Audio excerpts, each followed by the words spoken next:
Selamat malam, sahabat KAI, kreator era AI, dan juga sahabat Satu Pena dimanapun Anda berada. Malam ini di Kamis malam kita kembali berjumpa di ruang virtual untuk kita sama-sama bertukar pikiran, kita ngobrol, kita guyup untuk sama-sama membahas satu tema yang menarik. Ini adalah webinar Kreator Era AI episode ke-7, di mana pada episode kali ini akan ada satu bahasan yang menarik banget begitu ya. Kalau kemarin kita mungkin sering membahas soal aplikasi, soal teknis begitu ya, tapi pada episode kali ini rasanya sih akan lebih banyak kepada hal-hal yang praktis karena narasumber kita ini adalah seorang praktisi begitu ya. Tema pada malam hari ini adalah AI untuk semua pemberdayaan masyarakat, pendidikan, dan lansia. Hadir bersama kita sebelumnya saya Amelia Fitriani dan kita akan memandu webinar ini bersama Mas Elza Peldi Taher. Malam Mas Elza. Selamat malam, Amel. Malam. Bang. Seru, seru nih, tamu kita pada malam hari ini adalah seorang yang nampaknya ya baru nyemplung di dunia kreator era AI tapi langsung melesat tajam. Kalau kita tracking di Google juga beritanya banyak betul ini. AI di pesantren, AI di desa, AI di kalangan lansia bahkan baru-baru ini kabarnya. Nanti kita akan mendengar lebih jauh dan kita akan berdiskusi lebih dalam dengan Mas Gunawan Trihantoro. Selamat malam Mas Gun. Selamat malam, Mbak Amel. Ya. Wah, nampaknya lagi ini ya, batuk ya. Udah mulai baik. Mudah-mudahan untuk fit terus ya kita bisa ngobrol malam ini ya. Amin. Iya. Tapi sebelum kita masuk lebih jauh ke dalam tema, rasanya menarik kalau kita hantarkan dengan sebuah video pengantar untuk kita sama-sama punya titik awal yang sama begitu pada webinar pada malam hari ini. Boleh Mas Bayu diputarkan dulu.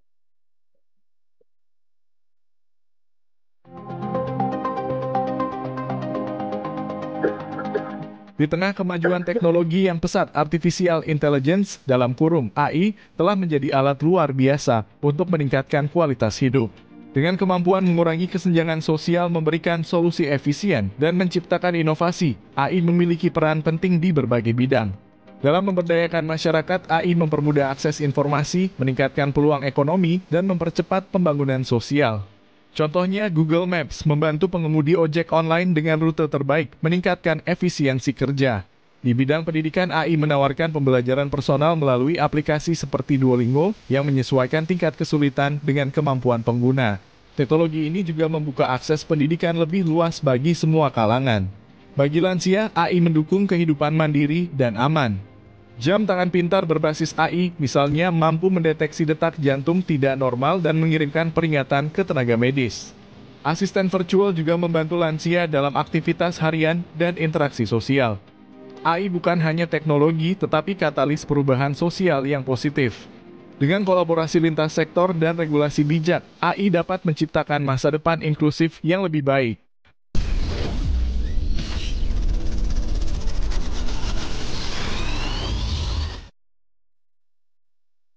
Oke, menarik ya bahwa bagaimana AI diimplementasikan di kehidupan sehari-hari atau yang paling dekat aja dengan kita begitu ya, seperti yang dilakukan oleh Mas Gunawan Trihantoro.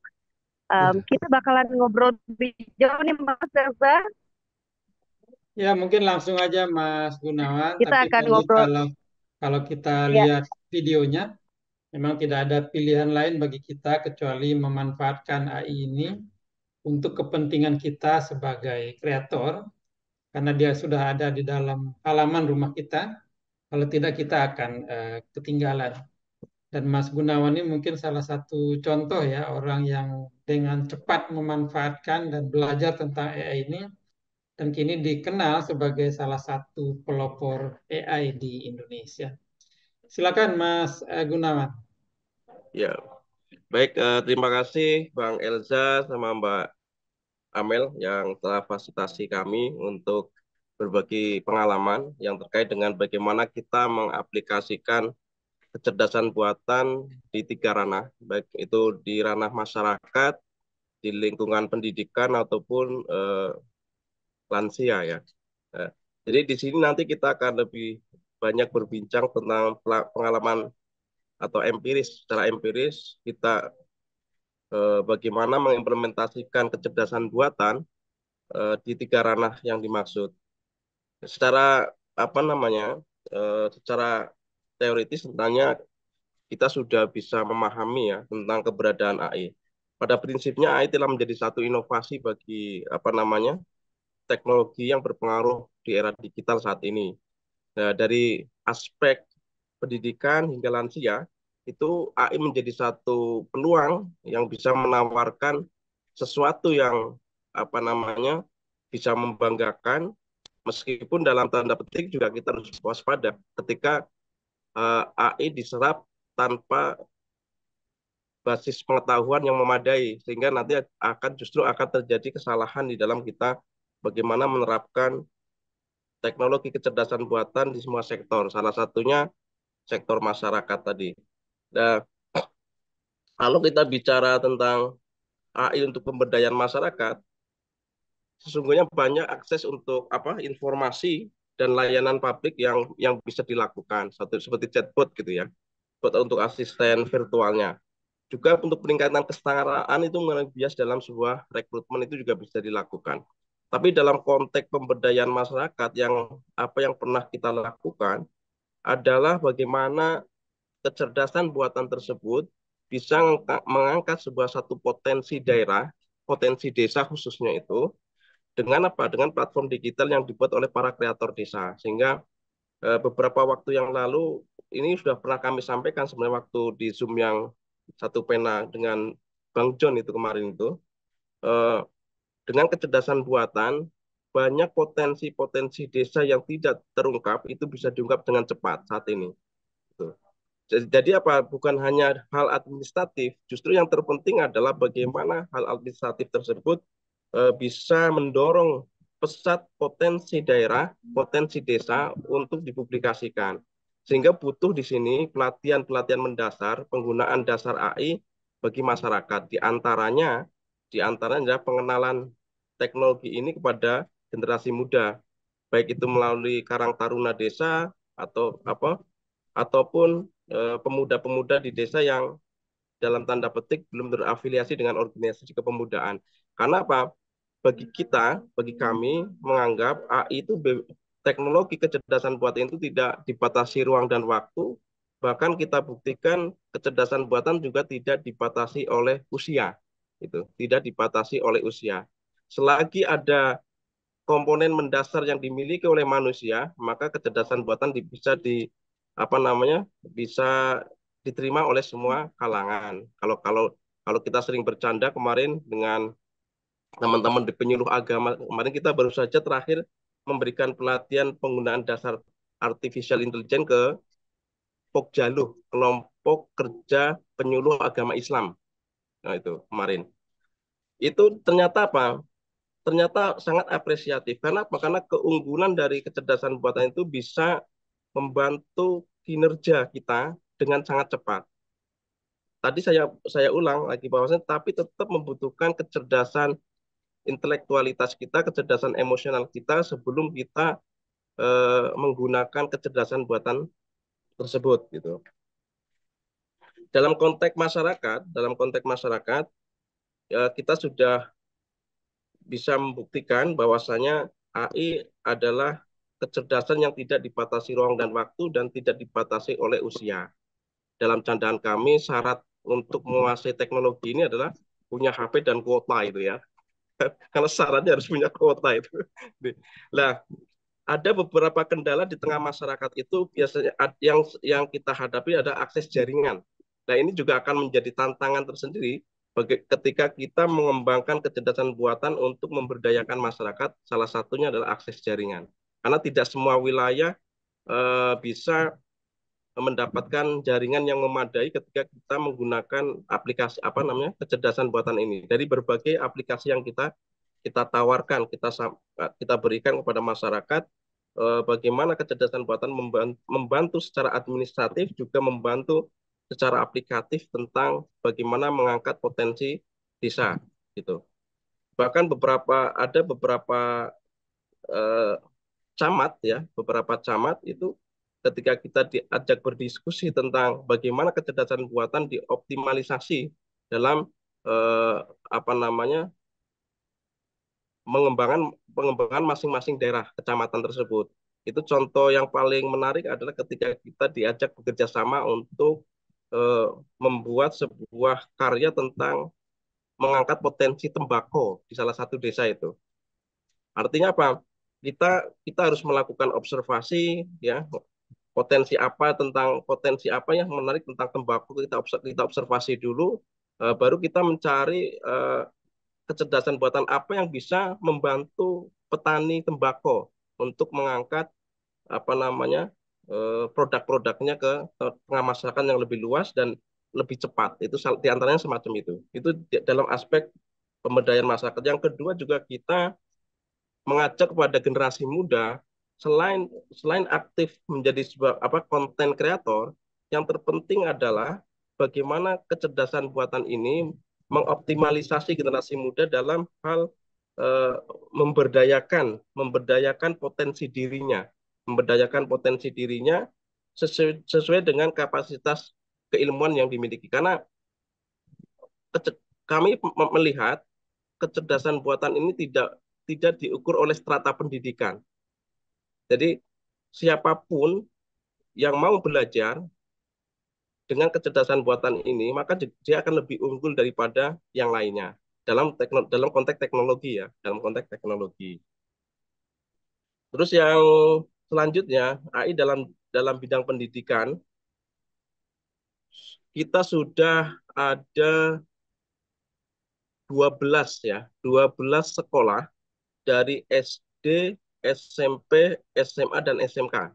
Untuk perguruan tinggi ini kita baru kerjasama, baru membicarakan kerjasama bagaimana kecerdasan buatan akan kita gunakan di perguruan tinggi dalam konteks pelatihan penggunaan dasarnya itu.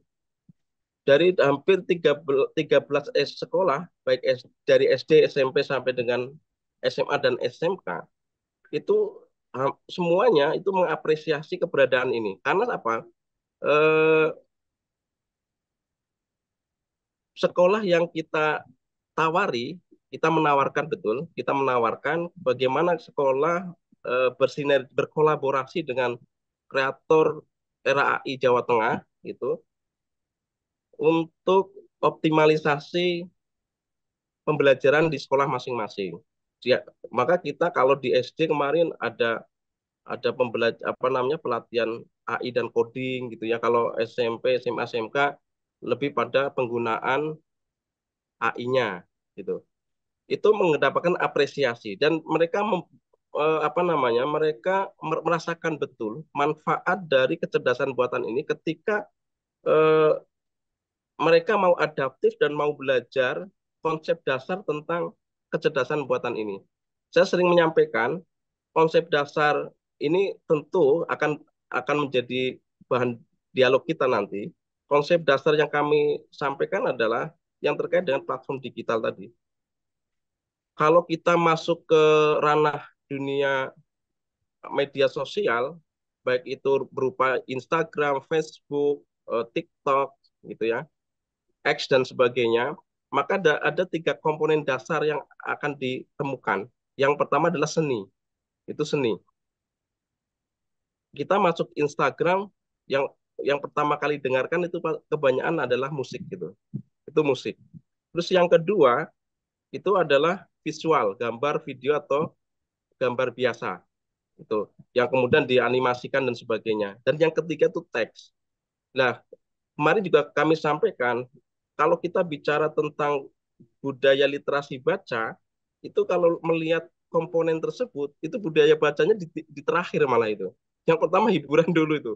Hiburan musik lah, video lah, yang baru baru ke teks ini. Ini juga menjadi tantangan bagi kita bagaimana meningkatkan.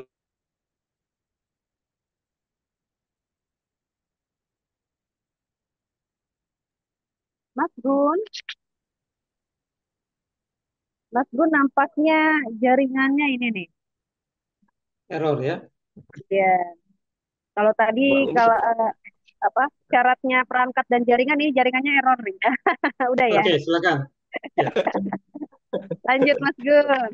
Betul, itu kendala utama Mbak Amel, betul itu. Di kami di lapangan juga gitu. Kendalanya satu ya jaringan pokoknya itu. Atau kehabisan kuota ya gitu. Gitu. Nah, ini tapi keuntungannya apa? Keuntungannya justru dengan seni itulah kita bisa mengajak Gen Z untuk adaptif terhadap teknologi.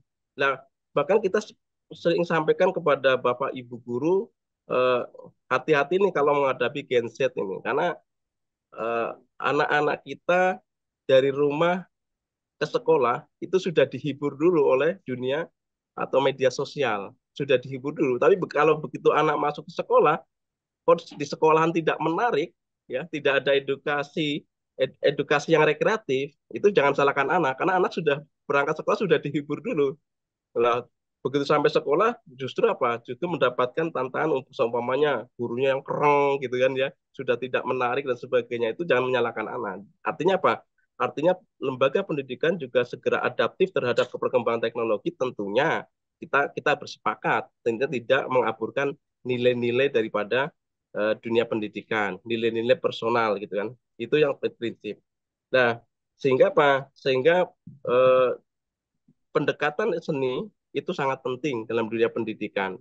Salah satunya kemarin yang saya sampaikan adalah bagaimana mengenalkan seni musik kepada anak-anak itu sebelum masuk ke aspek yang terpenting ya dalam proses pembelajaran. Kita harus menyenangkan dulu. Nah, setelah masuk ke situ seni, kita juga masuk bidang ke seni lagi, video. Sehingga apa? Pembelajaran saat ini eh, memang harus adaptif dengan teknologi. Di antaranya adalah bagaimana mengubah model pembelajaran yang menyenangkan, menggembirakan, tapi juga menarik. Contohnya, ini yang sering kita contohkan, semuanya membuat naskah pembelajaran, materi pembelajaran yang kemudian diubah dari teks ke audio gitu kan, dari teks ke audio dengan menggunakan, contohnya menggunakan Narakit ya. Ini aplikasinya Narakit itu gratis ya, itu gratis. Tapi dibatasi oleh jumlah kata. Kalau setahu kami itu ada 2.200 kata lah, 200 kata, 150 sampai 200 kata itu bisa menggunakan Narakit. Jadi menarik itu, menariknya eh, materi pembelajaran mempermudah Bapak Ibu guru tidak capek kalau Bapak Ibu gurunya sedang tidak bagus kondisi kesehatannya, itu bisa menggunakan itu. Itu saja belum menarik, maka perlu masuk ke kecerdasan buatan yang lainnya, yaitu di id.com. Bagaimana mengubah gambar menjadi berbicara gitu kan. Jadi dari naskah ke audio, audio ke gambar, video atau visual gitu. Nah, itu sangat menarik bagi dunia pendidikan, dan anak-anak pun itu akan sangat suka, dan kita sudah melakukan testimoni semacam itu. Apalagi gambar yang menyampaikan materi itu adalah Bapak Ibu guru secara personal gitu ya, secara personal. Itu kita menyampaikan aplikasi-aplikasi yang murah tapi kualitasnya tinggi. Murah itu maksudnya memang gratis kan ya, memang gratis. Syarat untuk menggunakan artificial intelligence itu kan salah satunya hanya butuh kesiapan akun. Nah, yang terpenting di sini adalah ketika kita akan menggunakan kecerdasan buatan ini, yang terpenting adalah bagaimana menyiapkan naskah dulu ini. Menyiapkan naskah eh, tentunya dengan akun ya, dengan akunnya menyiapkan naskah sehingga apa? Sehingga prosesnya lebih cepat. Padahal sesungguhnya sudah cepat, tapi kalau naskahnya sudah disiapkan itu sangat sangat memungkinkan lebih cepat lagi. Nah, kendalanya adalah dalam hal konteks konteks penerapan ini adalah keterbatasan kita di dalam mengolah kata menjadi kalimat yang memadai untuk promptnya. Nah, ini di sini juga membutuhkan kecerdasan buatan yang lain. Yang sangat mendasar kalau bagi kami di sini untuk disampaikan adalah ChatGPT. ChatGPT itu akan sangat membantu kita membuat prompt yang kita butuhkan saat kita menggunakan salah satu atau beberapa aplikasi yang akan kita manfaatkan untuk model kita gunakan untuk media pembelajaran, apalagi kalau di tingkat SD kalau SD memang belum optimal ya, belum optimal, hanya beberapa SD tapi belum optimal karena kita belum tahu persis apa namanya coding akan digunakan. Kalau kita merujuk pada rencana Menteri Pendidikan menerapkan eh, AI dan coding masuk kurikulum, kita kan belum tahu persis ya. Tapi kalau secara umum sebenarnya coding itu terselesaikan saat ini oleh kecerdasan buatan sesungguhnya. Karena apa yang dilakukan dengan coding itu bisa selesai dengan AI sesungguhnya. Tapi nggak apa-apa, itu kan konsep ya, itu konsep konsep dasar yang harus dimiliki oleh anak-anak. Nah, lah anak itu akan sangat menarik dengan cerita-cerita pendek dan bergambar itu. Sehingga kemarin saya menemukan majalah cerdas apa ya itu ya kemarin itu. Saya sempat 3 kali menulis itu. Itu juga jadi media yang bagus untuk mengenalkan teknologi AI dan coding kepada anak lewat cerpen itu ternyata. Nah, ini coba kita sudah kita share ke beberapa sekolah SD, kepala sekolah, guru, ternyata itu menarik. Jadi mengenalkan AI dan coding di tingkat SD itu melalui cerpen, cerita pendek bergambar, sergam berarti ya, cerita bergambar itu. Itu juga ternyata menarik gitu. Sehingga apa? Pola-pola semacam ini bisa menjadi apa langkah awal kita sebagai aktivis kreator AI dari pusat sampai dengan provinsi untuk ya mulailah agak agak ditambah gaya tulisan kita agak ditambah ya. Maksudnya ada puisi esai, terus ada cerita bergambar tapi yang berbicara tentang AI dan coding gitu. Karena karena anak-anak kita sekarang lebih cenderung lihat gambarnya dulu baru nyusul ke tulisan kan ya. Jarang lah untuk tulisan dulu baru gambar dulu. Sehingga pesan-pesan tentang teknologi ini untuk anak itu bisa melalui cerita cerita bergambar. Itu coba kita ini sedang kita lakukan observasi ya. Kita lagi ke sekolah beberapa sekolah SD apa betul nih dengan model semacam ini anak-anak SD terpacu untuk belajar kecerdasan buatan ini ditambah dengan coding. Ini perlu perlu observasi. Terus yang ketiga, ini kita bicara lansia.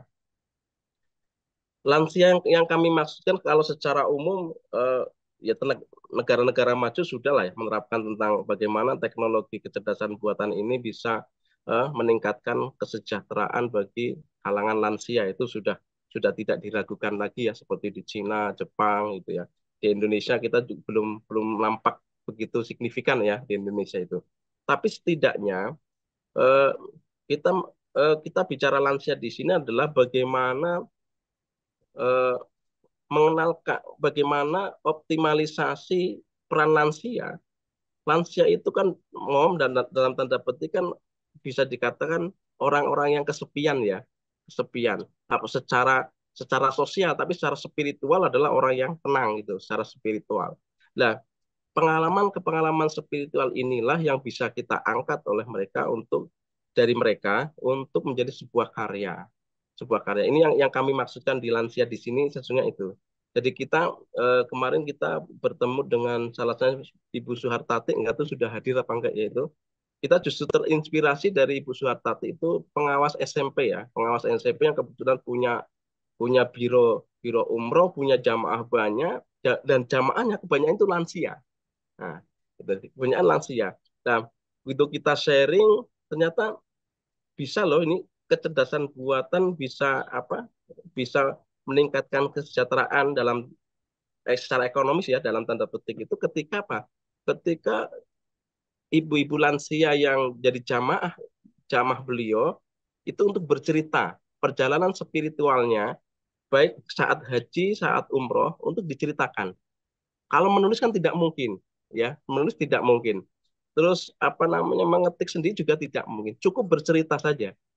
Bercerita, kemudian bisa kita rekam atau bisa kita ambil keywordnya dari setiap ceritanya, yang kemudian kita olah, menjadi sebuah tulisan-tulisan yang inspiratif, tulisan-tulisan yang edukatif, yang ada nilai-nilai spiritualitasnya. Dan itu sudah apa namanya sudah selesai. Sedang ini malah lagi bukunya sedang kita layout ini. Kita layout dari karya ibu-ibu kita yang lansia dengan teknologi, sehingga kita kenalkan kepada mereka. Sering kita sampaikan begini, teknologi ini tidak dibatasi ruang dan waktu dan tidak dibatasi oleh usia. Gitu. Karena apa? Karena siapapun bisa, asal mau dan kita bantu mau. Nah, akhirnya apa? Mereka untuk bercerita dari A sampai Z pengalaman spiritualnya, kemudian kita kita rangkai sedemikian pula menjadi sebuah karya tulis yang memadai, sehingga muncullah buku tentang perjalanan spiritual itu oleh ibu-ibu lansia. Jadi besok ada ibu-ibu lansia punya produk buku, Mbak Amel, Bang Elza, itu luar biasa di sini. Nah, ini luar biasanya teknologi ini. Jadi lah, kalau yang muda kok malas adaptif dengan teknologi ini, wah, ini kalah dengan lansia ini ya. Lansia aja cepat adaptif kok. Yang penting mau bercerita, kita rekam atau kita langsung tulis langsung, terus kemudian kita gunakan teknologi untuk menjadikan sebuah karya yang memadai. Jadi kita sedang menyelesaikan buku perjalanan spiritual, ada sekitar 35 lansia. Jadi mereka akan punya produk buku perjalanan spiritual. Ini dikerjakan oleh kecerdasan buatan. Saya pikir itu tiga hal yang perlu kami sampaikan sebagai materi untuk kita berdiskusi nantinya. Pada prinsipnya adalah kita sudah membuktikan kecerdasan buatan ini sangat mendapatkan apresiasi dari masyarakat secara keseluruhan. Walaupun dalam tanda petik ya, walaupun masih ada yang kurang adaptif. Ya, karena mungkin tidak percaya diri lah, takut posisinya tergeser oleh teknologi lah. Tapi kalau sudah mengenal justru sangat terbantu. Nah, ini adalah tugas kita, bagaimana kita meyakinkan masyarakat untuk adaptif dengan teknologi dan tidak perlu khawatir dengan teknologi yang begitu canggih, yang pada prinsipnya teknologi adalah sebuah alat, kata kuncinya adalah manusia. Teknologi tetap membutuhkan kecerdasan intelektualitas kita, kecerdasan spiritualitas kita, dan emosionalitas kita. Jadi tidak bisa berdiri sendiri. Walaupun dipaksakan teknologi ini untuk bekerja sesuai dengan ranahnya, bisa saja, tapi humannya tidak ada nanti. Saya kira itu sebagai materi pengantar untuk kita berdiskusi secara mendalam bagaimana teknologi ini bisa mempengaruhi perkembangan peradaban kita sebagai manusia. Begitu Mbak Amel, Bang Elza. Oke, Mas Gun, terima kasih. Seru Mas Elza ya, 3 ranah sekaligus. Ya, menarik sekali. Sebelum kita memberi kesempatan kepada kawan-kawan, ada hal yang ingin saya tanyakan tadi. Ya, Pertama soal pintu masuk ke 13 sekolah ya. Ini kan menarik sekali. Cuma saya ingin tahu tuh sebenarnya metode praksisnya seperti apa ya, karena penggunaan belajar AI itu kan mereka harus punya laptop atau HP di tempat ya, gitu. Jadi dalam ruang kelas itu penggunaannya itu apa hanya wawasan atau sekaligus metode praktis ya, di mana mereka sekaligus dibimbing untuk mengerjakan sesuatu. Dan kalau itu dilakukan kan sebenarnya nggak terlalu efektif lewat HP, tapi lewat laptop. Sementara itu kan di sekolah di pedesaan yang mungkin agak ada problem dengan jaringan. Kira-kira gimana tuh Mas Gun soal ini? Ya, baik. Ini terkait dengan langkah-langkah ya, langkah-langkah. Eh, yang pertama memang ada kedekatan emosional kita dengan lembaga pendidikan terkait. Itu pertama itu, pendekatan emosional. Walaupun pada langkah selanjutnya kita sudah resmi memberitahukan kepala dinas pendidikan. Jadi eh, kreator RAI Jawa Tengah, dalam hal ini juga pusat, itu sudah berkolaborasi dengan dinas terkait. Baik dinas pendidikan, kemarin kita baru dengan kantor Kementerian Agama gitu ya. Sudah berkolaborasi. Artinya kita tidak bisa berdiri sendiri. Itu yang pertama. Terus jadi kita sekarang sudah resmi melayangkan surat ke sekolah-sekolah. Kalau dulu hanya personal ya, personal karena kedekatan dan sebagainya. Sekarang sudah resmi.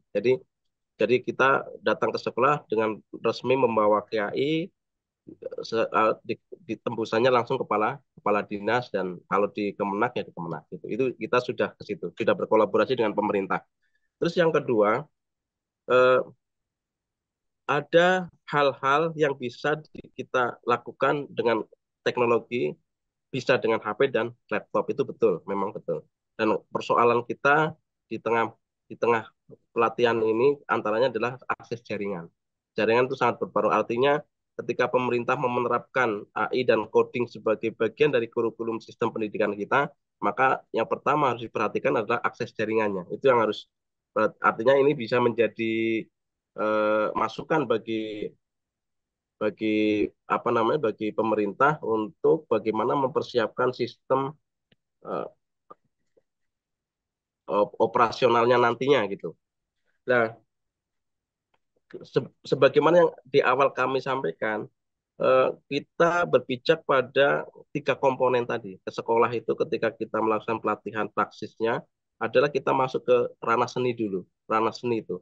Karena ketertarikannya itu lewat situ, seni. Setelah seni, baru kita tentang bicara bagaimana konsep konsep penggunaan kecerdasan tersebut untuk apa yang menjadi kebutuhan dasar masing-masing sekolah. Sampainya kalau kalau kita ke Bapak Ibu guru adalah bagaimana memberikan panduan dengan teknologi ini membuat materi pembelajaran yang menyenangkan. Di antaranya tadi itu kita menggunakan Narakit itu ya. Narakit itu yang paling mudah lah. Kita dari Narakit dikolaborasikan dengan did.com-nya untuk gambar berbicara dan sebagainya. Sampai dengan bagaimana kerangka membuat sebuah buku. Kalau kalau di sekolah kan modul pembelajaran gitu ya. Nah, dengan teknologi ini kita juga memandu mereka bagaimana membuat sebuah kerangka modul pembelajaran yang kemudian kontennya adalah dibutuhkan oleh Bapak Ibu guru sendiri dengan kecakapan referensi yang dimiliki. Jadi tidak serta-merta semuanya dilakukan oleh teknologi. Pokoknya harus ada data yang masuk. Jadi kita memandu itu bagaimana membuat sebuah kerangkanya, kontennya, isinya harus dilakukan oleh Bapak Ibu sesuai dengan kebutuhan dasar eh, lembaganya masing-masing, semacam itu. Nah, dari situ kita juga biasanya kami gini, kalau kita sudah melakukan pelatihan dan pendampingan, kita ada grup, kita buat grup, itu hanya jangka waktunya hanya paling 1 bulan, nanti 1 bulan 2 bulan itu nggak inilah, nggak terlalu lama, itu nanti dihapus, tapi untuk berbagi pengalaman, termasuk contohnya kalau ketika share, eh, KI Pusat share tentang apa namanya informasi terbaru, ya kita share ke sana.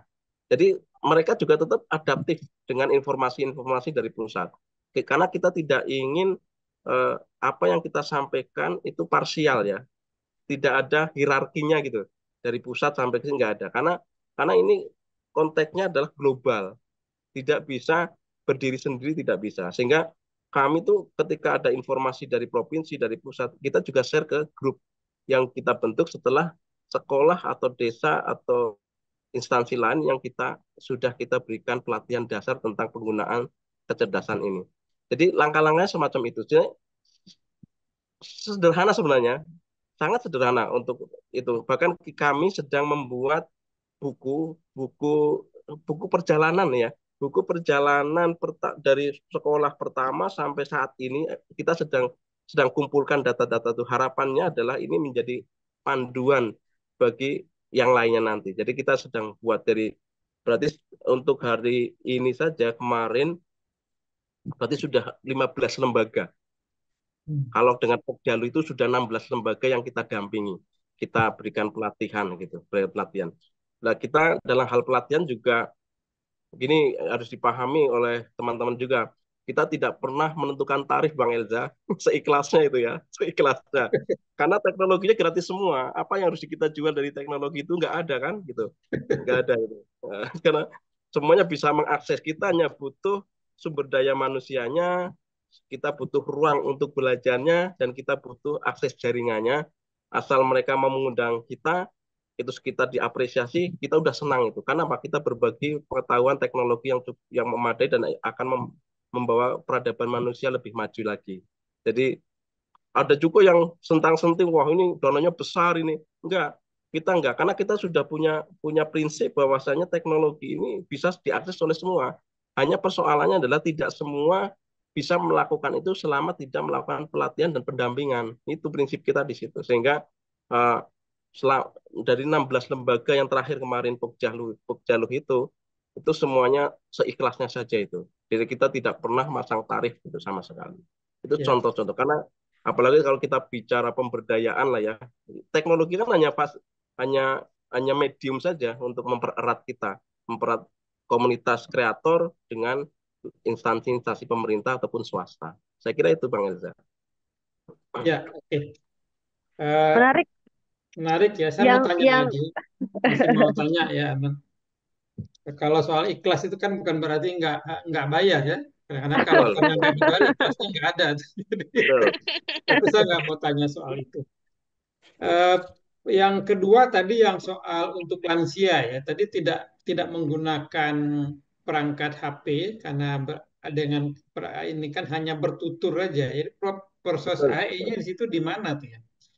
Yang Ya, proses AI-nya adalah ketika mereka bertutur, bisa kita rekam atau kita ambil keywordnya saja, kemudian hmm. kita kembangkan melalui ChatGPT, Bang.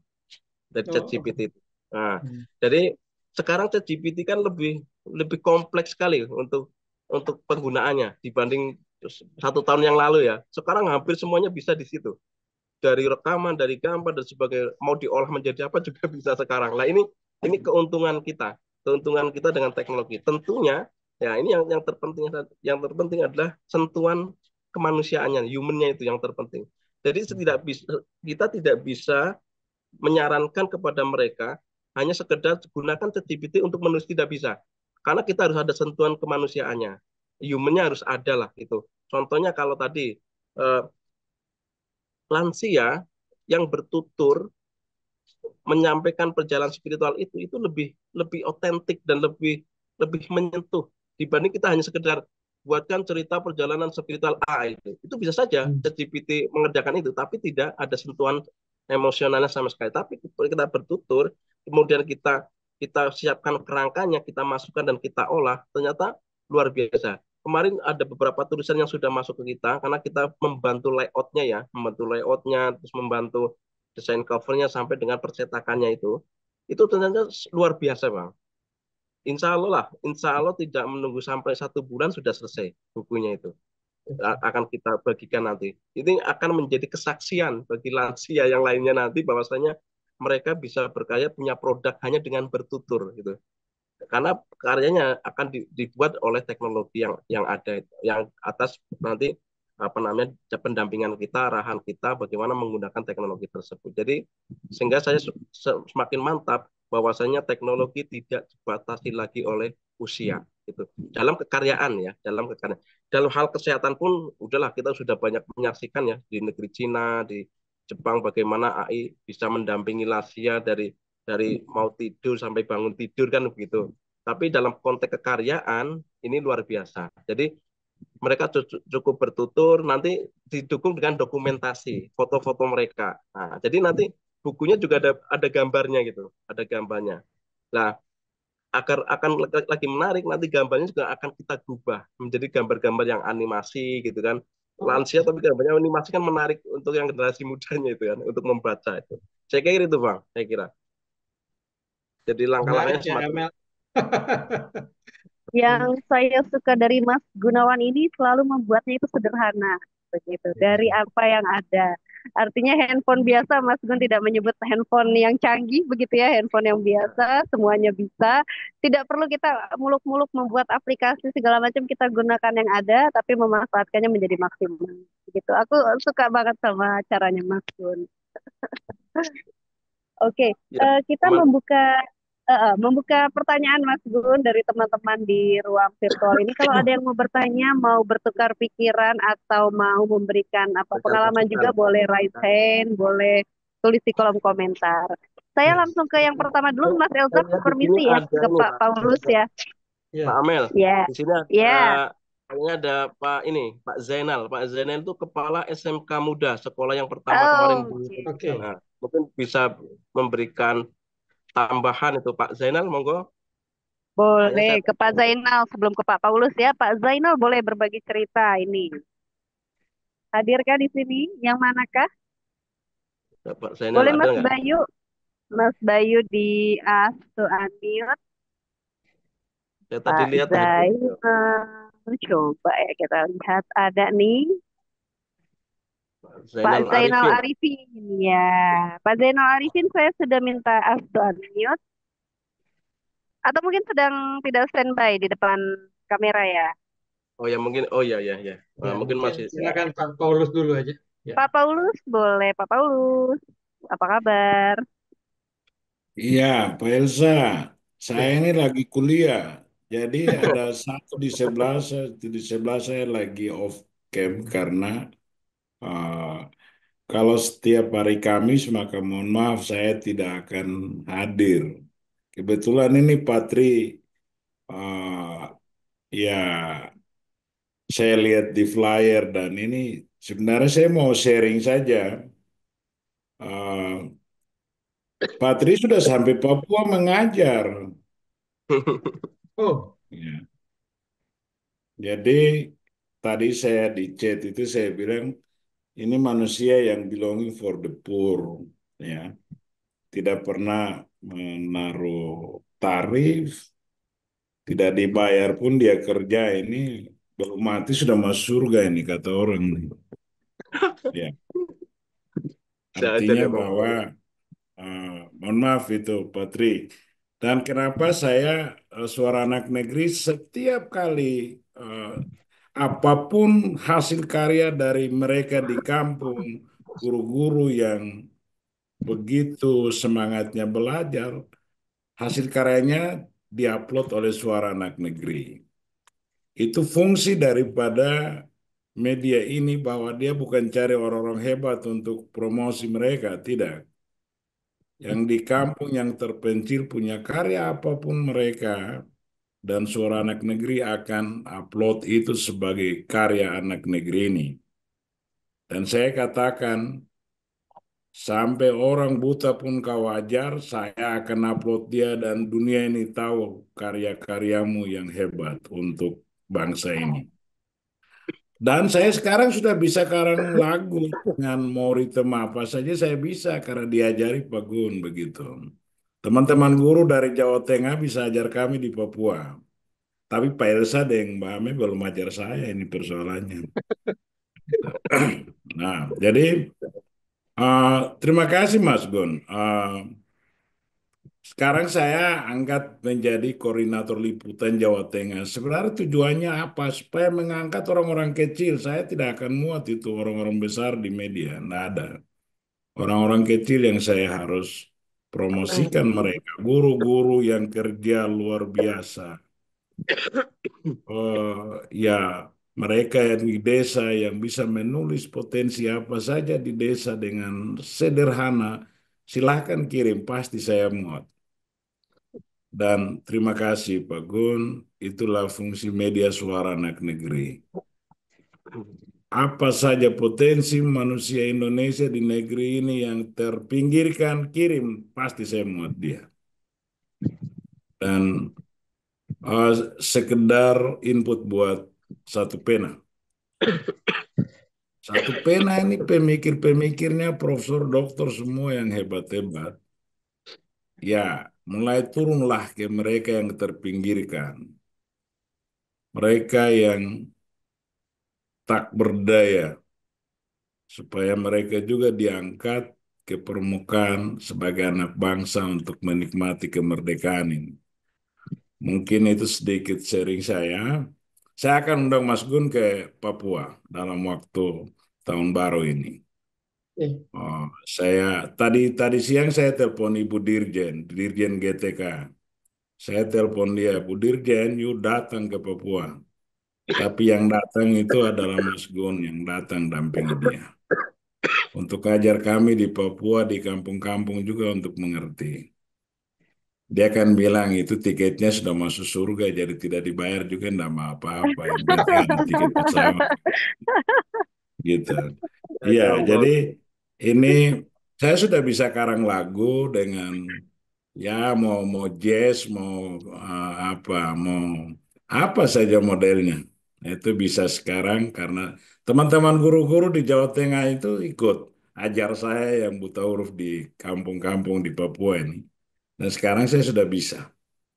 Itu karena berkat teman-teman di Jawa Tengah.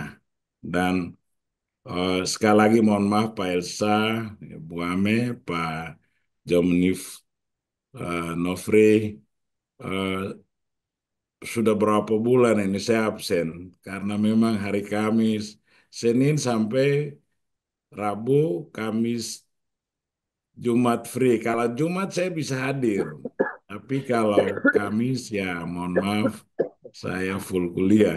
Ini laptop di sebelah lagi jalan, saya kurangi volumenya dan saya harus dengar sebelah, nonton sebelah begitu. Iya, Oke, jadi Pak Elsa jangan lupa kirim tulisannya itu tulisannya. Nah, itu juga usulan buat Pak Elsa dan Pak Ame. oke. Flyernya setiap kali Zoom kirim ke Suara Anak Negeri gratis. Ya, Siap, Ya siap. apa ya supaya siapapun yang mau belajar dari pemikir-pemikir hebat di satu pena, mereka juga bisa baca dan bisa ikut link itu. Itu sebenarnya. Ya. Kemarin itu Pak Ilsa sudah upload, habis upload lalu saya upload. Sebenarnya saya mau pancing Pak Ilsa itu supaya ah, semua flyer yang berkaitan dengan satu pena pasti saya upload gratis. Kecuali baik. kalau ya ada swasta, ada pemerintah yang Ya. duitnya banyak, saya minta duitnya begitu. Kira-kira begitu Pak Elsa. Ya. Terima kasih Mas Gun, teman-teman guru, eh, para petani di desa. Wah, ada berapa yang sudah kirim naskahnya yang hebat. Saya baca, waduh luar biasa. Bayangin orang kampung yang tidak sekolah tinggi seperti ya bapak-bapak, tapi karyanya hebat-hebat. Dan itu yang saya pasti muat pertama. Oke, Mungkin itu sedikit sharing saya, Pak Elsa. Mohon maaf atas berapa bulan saya absen. Ini nanti 2 tahun saya absen terus ini kalau hari Kamis. Ditunda saja hari Jumat lah. Biar oke. saya bisa ikut. Kalau Lama-lama tidak absennya ilmu. itu. Ilmu-ilmu Terima hebat ini saya kasih. tidak dapat ini. Kira-kira begitu, Mbak Ame. Siapa tahu Mbak Ame dengan Pak Elsa ikut. Tapi kalau Amin. bayarannya tinggi ya, ya mungkin di cancel dulu. Kalau tiket surga ya model Fagun ya mungkin biaya tiket pesawat dan hotel ya bisa lah, pasti bisa ditanggung. Kira-kira begitu Pak Elsa, Bu Ame, Pak Joni Ya, Free. Terima kasih Terima banyak. kasih. Jangan lupa terima kirim kasih. tulisannya begitu. Baik, Saya terima harus kasih. off cam dan saya pindah ke sebelah kuliah dulu ya, Pak Elsa ya Siap, sambil dengar-dengar sebelah. Terima kasih. siap. Terima kasih Ya, Pak Paulus. Selalu Assalamualaikum. Waalaikumsalam warahmatullahi wabarakatuh. Selalu bersemangat Mas Elma, salah satu kawan dari Papua sana yang support juga ya. Ya, oke. Ya, Apakah Pak Jainal sudah bisa ini terhubung? Silakan Pak Zainal. untuk Tuh. ikut bicara. Nampaknya malah menghilang tuh Mas Elza Oh tuh. iya, baik. Kalau tidak itu ada Yang pertanyaan lain. Nah, di Iya, kolom chat ya, Amel dari Pak Hasin Abdullah. Mungkin dibacakan atau iya. diberi kesempatan untuk bicara. Silakan Pak Hasin Abdullah. Ya, Sebelumnya juga ada Ruwaida Ida tuh Mas Elza, jangan dilupakan. Mbak oke, Ruwaida Ida barangkali dulu ya yang mau oke, oh bertanya. ya. ya, Ya. Coba aku undang dulu deh Mbak ya. Ruwaida. Apakah mau bertanya langsung? Selamat malam. Oke. Nampaknya sudah nggak standby ya. Oke. Ya, Mas tadi Hasin dulu. standby kok sepertinya akan bicara Iya baru. ya. Coba. Coba aku undang lagi bicara. Kak Ruwaida. Oke, kalau Kalau belum kita Ya, ke Mas Mbak Hasin. Amel. Oh ada. ya Monggo. silakan. Mau, mau sharing apa nih Mbak? Atau bertanya? Ya, terima kasih Mbak Amel, Pak Gun, terima kasih untuk apa sharingnya. Ini sesuatu yang baru buat saya.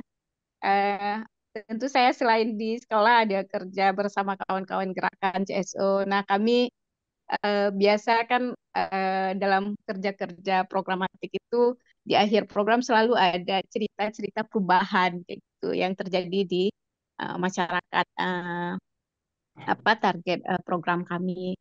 Nah, apa memungkinkan kalau selama ini kan kami menyajikannya ya dalam bentuk tulisan yang kadangkala ketika kami baca kami sendiri juga bosan membacanya kayak gitu. Jadi mungkin ada apa menggunakan aplikasi yang seperti ini mungkin ya akan lebih menarik dan bisa menjadi pembelajaran banyak orang juga dari cerita-cerita itu. Nah, itu yang ingin saya tanyakan sama Pak Gun. Terima kasih Mbak Amel.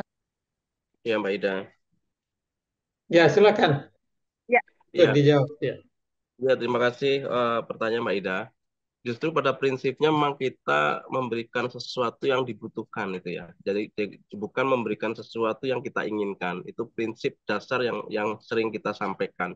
Sehingga dalam proses ini kalau kita dalam bentuknya naratif itu memang kadang-kadang kita harus ada digubah ya, digubah dalam bentuk video. Itu aplikasinya banyak sekarang untuk mengubah apa namanya dari narasi ke video sudah banyak sekali yang bisa kita gunakan.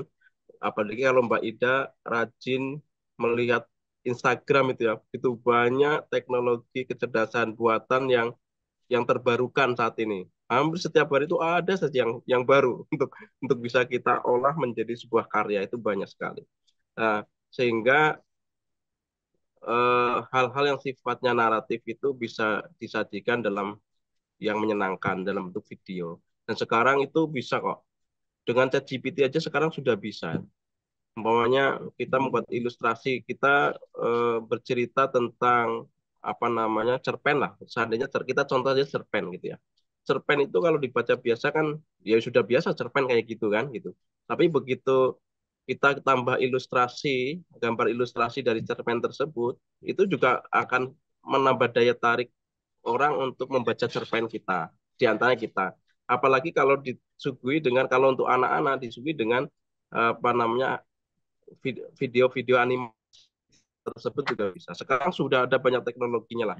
Kami akan berencana ya, kita akan berencana mengumpulkan berbagai teknologi ini dari yang untuk anak SD, SMP, SMP sampai perguruan tinggi itu bagaimana mereka bisa mengakses itu dan bisa mengaplikasikan.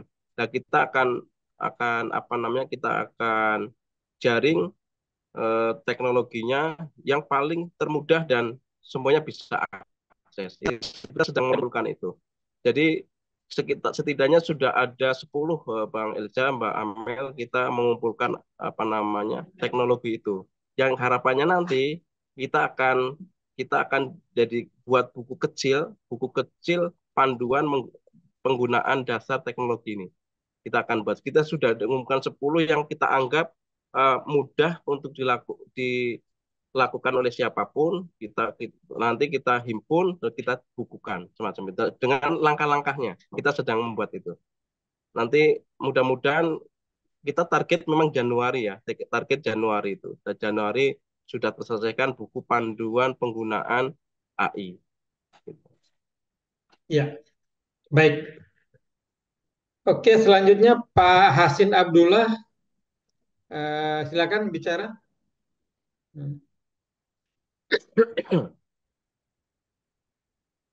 Gitu ya kira-kira Mbak Ida ya. Nanti bisa ini lagi. Ya. Oke, kalau tidak, tolong Mbak Yu, Pak Hasin Abdullah. Ada Mas Zul Ahmad tadi ya. Sekarang Ya. tadi aku sudah melihat beliau hadir. Mungkin bisa juga berbagi cerita dari pihak sekolah ya. Tadi hadir. Selamat malam Mas Zul, Pak Zul. Oke, nampaknya masih belum standby juga ya. Kita kembali mengundang Mas. Ada dua nih, Mas Hasin Abdullah dulu deh ya, Mas Elza. Ya, kalau enggak dibacakan saja. Ini aman. Boleh deh, dibacakan ya. Mas Hasin itu Katanya, sebentar. Ada batasan-batasan tertentu yang tidak boleh dilewatin. Maksudnya, ketika semua serba menggunakan AI, kita menjadi tidak tahu sejauh mana kemampuan seseorang dalam bidang tertentu. Misalnya dalam hal yang berkaitan dengan akademik, umpamanya mengerjakan tugas dan sebagainya. Dilemanya ini ya Mas ya. Monggo Mas Gunawan. Ya, kita sepakat ya bahwasanya memang ada batasan-batasan yang apa namanya yang kita pahami ya. Walaupun teknologi ini tidak memiliki batasan sama sekali, bahkan bebas bebas nilai ya teknologi ini bebas nilai. Yang menentukan nilai itu kan kita sesungguhnya. Sehingga apa? Sehingga dalam penggunaan teknologi ini saya sering sampaikan robot tetaplah robot begitu, tapi kecerdasannya adalah di kita. Sehingga ketika kita menggunakan salah satu teknologi ini, kita harus harus menetapkan nilai menjadi prasyarat kita untuk bagaimana teknologi ini lebih manusiawi. Sehingga contohnya begini, kita bisa meminta apapun dengan teknologi ini, salah satunya lewat ChatGPT, minta apa saja bisa itu. Apa saja itu bisa. Tapi tentunya tidak akan bermakna ketika kita tidak memasukkan nilai-nilai universal dari kemanusiaan kita, itu tidak nyaman, dibaca juga tidak nyaman gitu kan. Sehingga apa?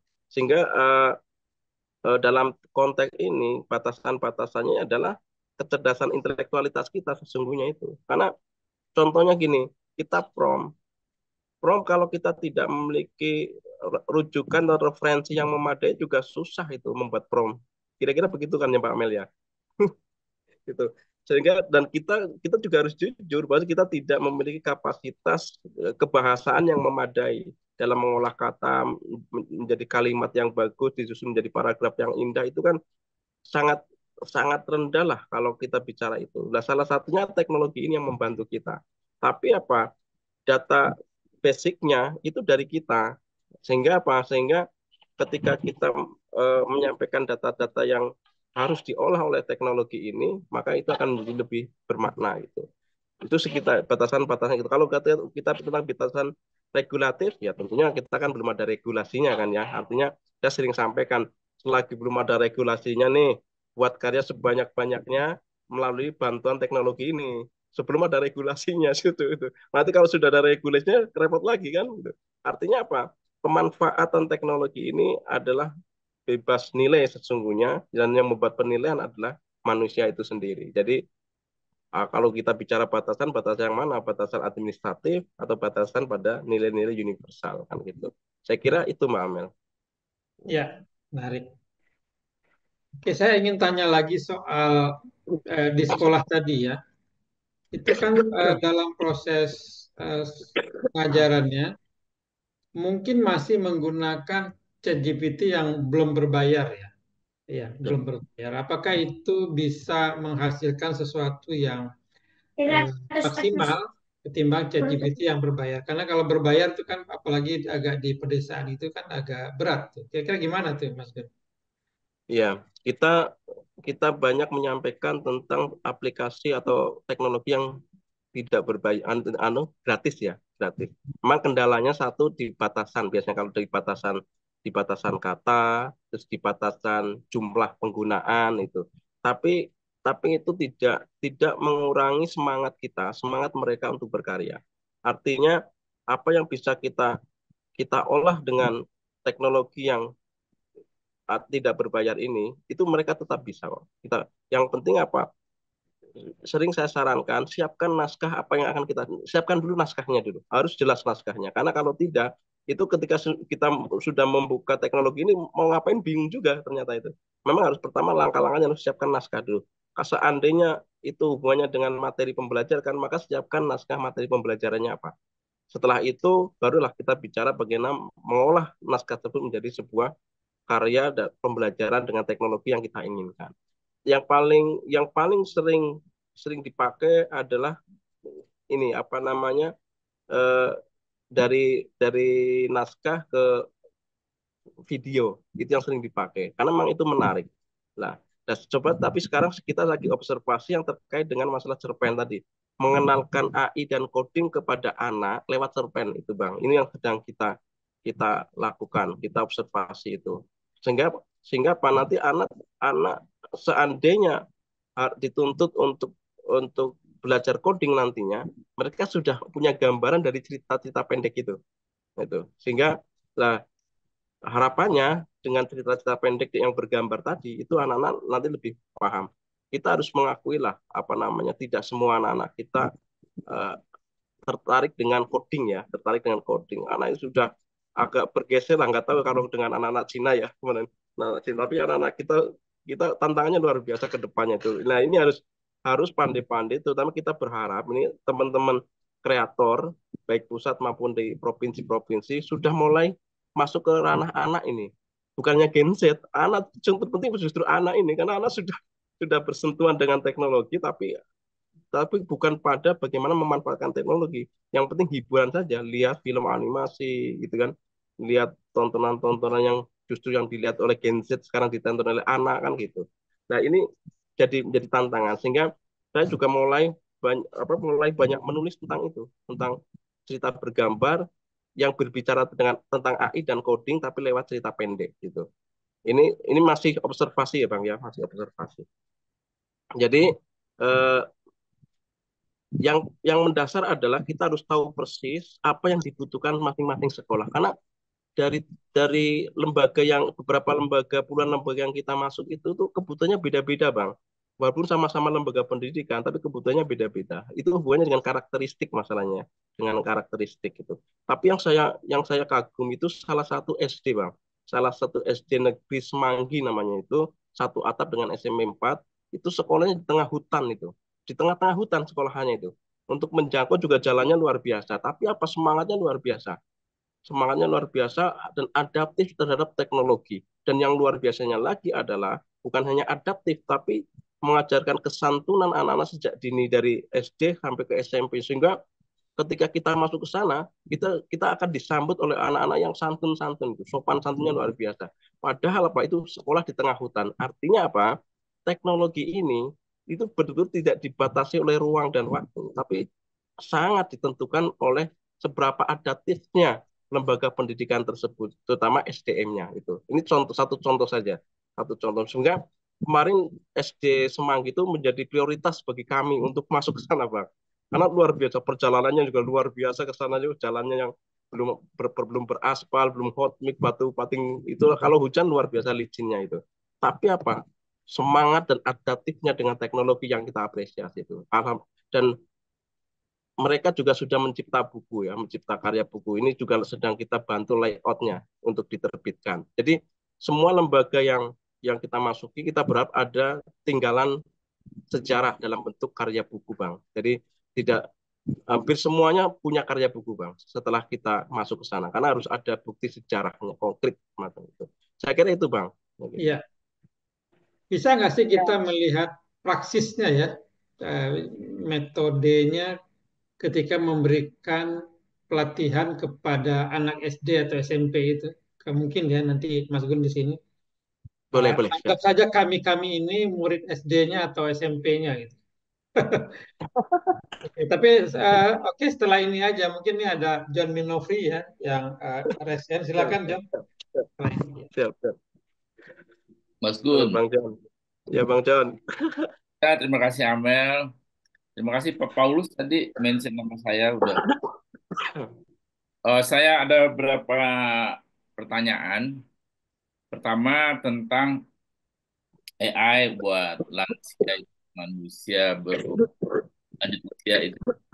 Eh, Kalau di buku-buku psikologi, sosiologi itu disebutkan bahwa orang lansia itu atau orang-orang yang sudah berumur cenderung menolak perubahan. Ya. Dia juga tidak mau belajar gadget, ribet Betul, betul, kan. betul. Nah, eh, sebenarnya apa sih yang dilakukan pada orang-orang lansia di sekitar Mas Gundi Blora itu?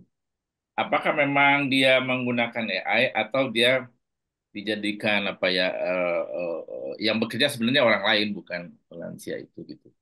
So, saya agak apa namanya agak susah ya menangkap bahwa kalau lansia itu dia mahir gitu ya, pegang handphone begini dan lain-lain eh, Betul, betul. itu menurut pengalaman saya dengan teman-teman itu Betul. nggak terjadi begitu ya. Nah, yang kedua soal sekolahan nih. Tadi Mas Gun bilang bahwa tergantung kebutuhan dari sekolah itu apa, lalu itu yang diberikan. Pertanyaan saya adalah sebenarnya apa sih kebutuhan sekolah itu terhadap AI ya? Sehingga bisa beda-beda. Saya membayangkan sebenarnya tidak banyak ya kebutuhan dia terhadap AI. Pertama memang karena mereka juga nggak terlalu paham ya. Jadi barangkali di awal-awal bilang, iya belajar AI, belajar gitu kan. Nah, itu kebutuhannya sama. Kecuali barangkali ini saya nggak paham ya. Barangkali Mas Gun masuk ke administrasinya ya. Administrasi sekolah. Nah, itu mungkin bisa bikin aplikasi baru ya untuk administrasi dan lain-lain gitu. Tapi kalau kepada anak-anak, eh, saya nggak tahu. Eh, Mungkin Mas Gun bisa menjelaskan kebutuhan itu seperti apa, gitu. Nah, yang ketiga, kemarin ketika sama Amel ini saya jalan apa ke sekolah-sekolah ya, mengajarkan puisi saya sebenarnya ya. Tapi saya nanya, curiga ini pakai puisi, pakai AI ini gitu kan. Eh, Ternyata sebagian anak bilang ya dia pakai gitu. Nah, yang jadi pertanyaan saya adalah sekolahnya ya. Sekolahnya itu sebenarnya menolak penggunaan handphone di kelas ya. Sehingga handphone itu dikumpulkan di gurunya, pulang baru dikembalikan lagi. Kesan saya, sekolah itu juga mungkin dia nggak sepenuh hati ya menerima bahwa siswanya, ini kebetulan yang saya datangi SMP ya, eh, udah menggunakan HP untuk sekolah. So, kalau misalnya hanya menulis ya, misalnya menulis puisi gitu kan dikasih ke AI, ya itu oke-oke aja. Tapi nanti kan dia banyak pelajaran lain gitu ya, dia pakai AI. Eh, Iya, Beda betul. kan ceritanya ya, hal yang dia belum tahu logiknya gitu ya. Lalu di Betul. AI kan nggak baik juga ya, kecuali dia tahu logiknya gitu. Udah berapa itu? Tiga ya. Yang keempat, Ya, nah biasanya ya, tadi sebenarnya Mas Gun udah bilang bahwa yang gratis itu biasa fasilitasnya sedikit atau frekuensi penggunaannya dibatasi gitu ya. betul. Dan lain-lain pokoknya ada apa namanya? Ada pembatasan lah ya terhadap Iya, betul. aplikasi yang gratis. Nah, Mas Gun itu pakai yang gratis atau tidak? Kalau misalnya pakai yang gratis, ya tentu nggak banyak yang bisa dieksplor dari AI dan diajarkan kepada anak. Tapi kalau misalnya pakai berbayar, ceritanya jadi lain kan bagi siswa itu atau bagi lansia yang diajak ber AI itu, bayar nih katanya, nih beli rokok gitu. Apa ada hal-hal semacam itu gitu ya. Lalu yang terakhir kali ya, ini pengalaman saya ber AI. Saya itu sungguh tidak nyaman ya kalau pakai AI. Ya. Dalam arti saya menulis pakai AI. Saya kira sih itu nggak bakal kejadian pada saya ya. Kecuali saya cari data. Kalau cari data pasti saya pakai AI, lebih enak ya. Seperti apa namanya? Kita dikasih seluruhnya, disamerikan gitu sehingga bacanya lebih enak. Tapi itu sebagai data. Ya. Nah, tapi kalau sebagai saya ambil sebagian atau nanti saya rewrite gitu, saya merasa tidak nyaman karena kalimatnya menurut saya aneh ya. Betul. Bagi saya pribadi ya, nggak tahu bagi teman-teman sih nggak masalah. Mungkin juga karena saya terbiasa membaca hal-hal yang apa ya manual ya sejak ya karena saya dulu wartawan dan menulis itu adalah ya menulis pakai mesin ketik dulu kan pakai komputer Betul. Betul. tahu tuh.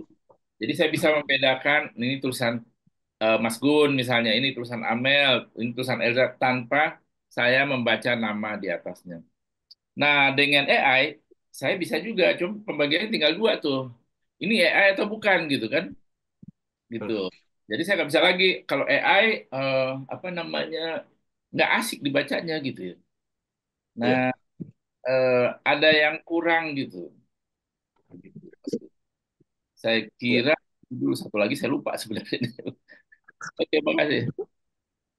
Makasih Elza, makasih Amel. Makasih, Pak. Makasih banyak betul Mas John. Ya biarin nih ngilangin penasaran ya. Penasaran sebenarnya. ya. Sebabnya ceritanya kayaknya mudah sekali masuk ke kelas gitu ya. Eh, saya belum diceritakan apa kendalanya, makanya saya tanya begitu. Menarik, menarik. Tapi sebelum ke Mas Gun, rasanya sudah hadir yang Mas Zul ini ya, Mas Gun ya, Pak Zul ya. Mas Zainal, Mas Zainal, oh sorry, Mas Zainal belum ada. Sorry, sorry. Oke, belum ada oke, ya? langsung ke Mas Johan, Gun. Oke. Iya, Silakan dijawab dulu Mas Gun. Setelah itu Mas Gun. mungkin Pak Zul bicara. Oke? Iya, Ya. ya, siap. Ya, oke. Eh, ya, yang terkait dengan lansia itu kan mereka supaya bertutur ya, bertutur. Kalau menggunakan udah pastilah itu tidak bukan ranahnya ya. Kalaupun ada jamaah yang muda betul itu, tapi kalau yang untuk lansia mereka bertutur yang bisa kita rekam, bisa kita tulis langsung yang kemudian kita olah dengan teknologi. Itu untuk lansia gitu, yang untuk lansia. Selanjutnya eh, diakui atau tidak beberapa sekolah yang kami masuki itu memiliki tingkat kebutuhan masing-masing ini ya, berbeda. Walaupun pada dasarnya yang dibutuhkan itu adalah bagaimana memberikan model pembelajaran yang menyenangkan dengan teknologi ini. Dan yang sering kita tekankan dengan teknologi ini adalah ini hanya sebagai alat bantu untuk mempermudah kinerja-kinerja Bapak Ibu guru sebenarnya. Gitu. Kinerja Bapak Ibu guru.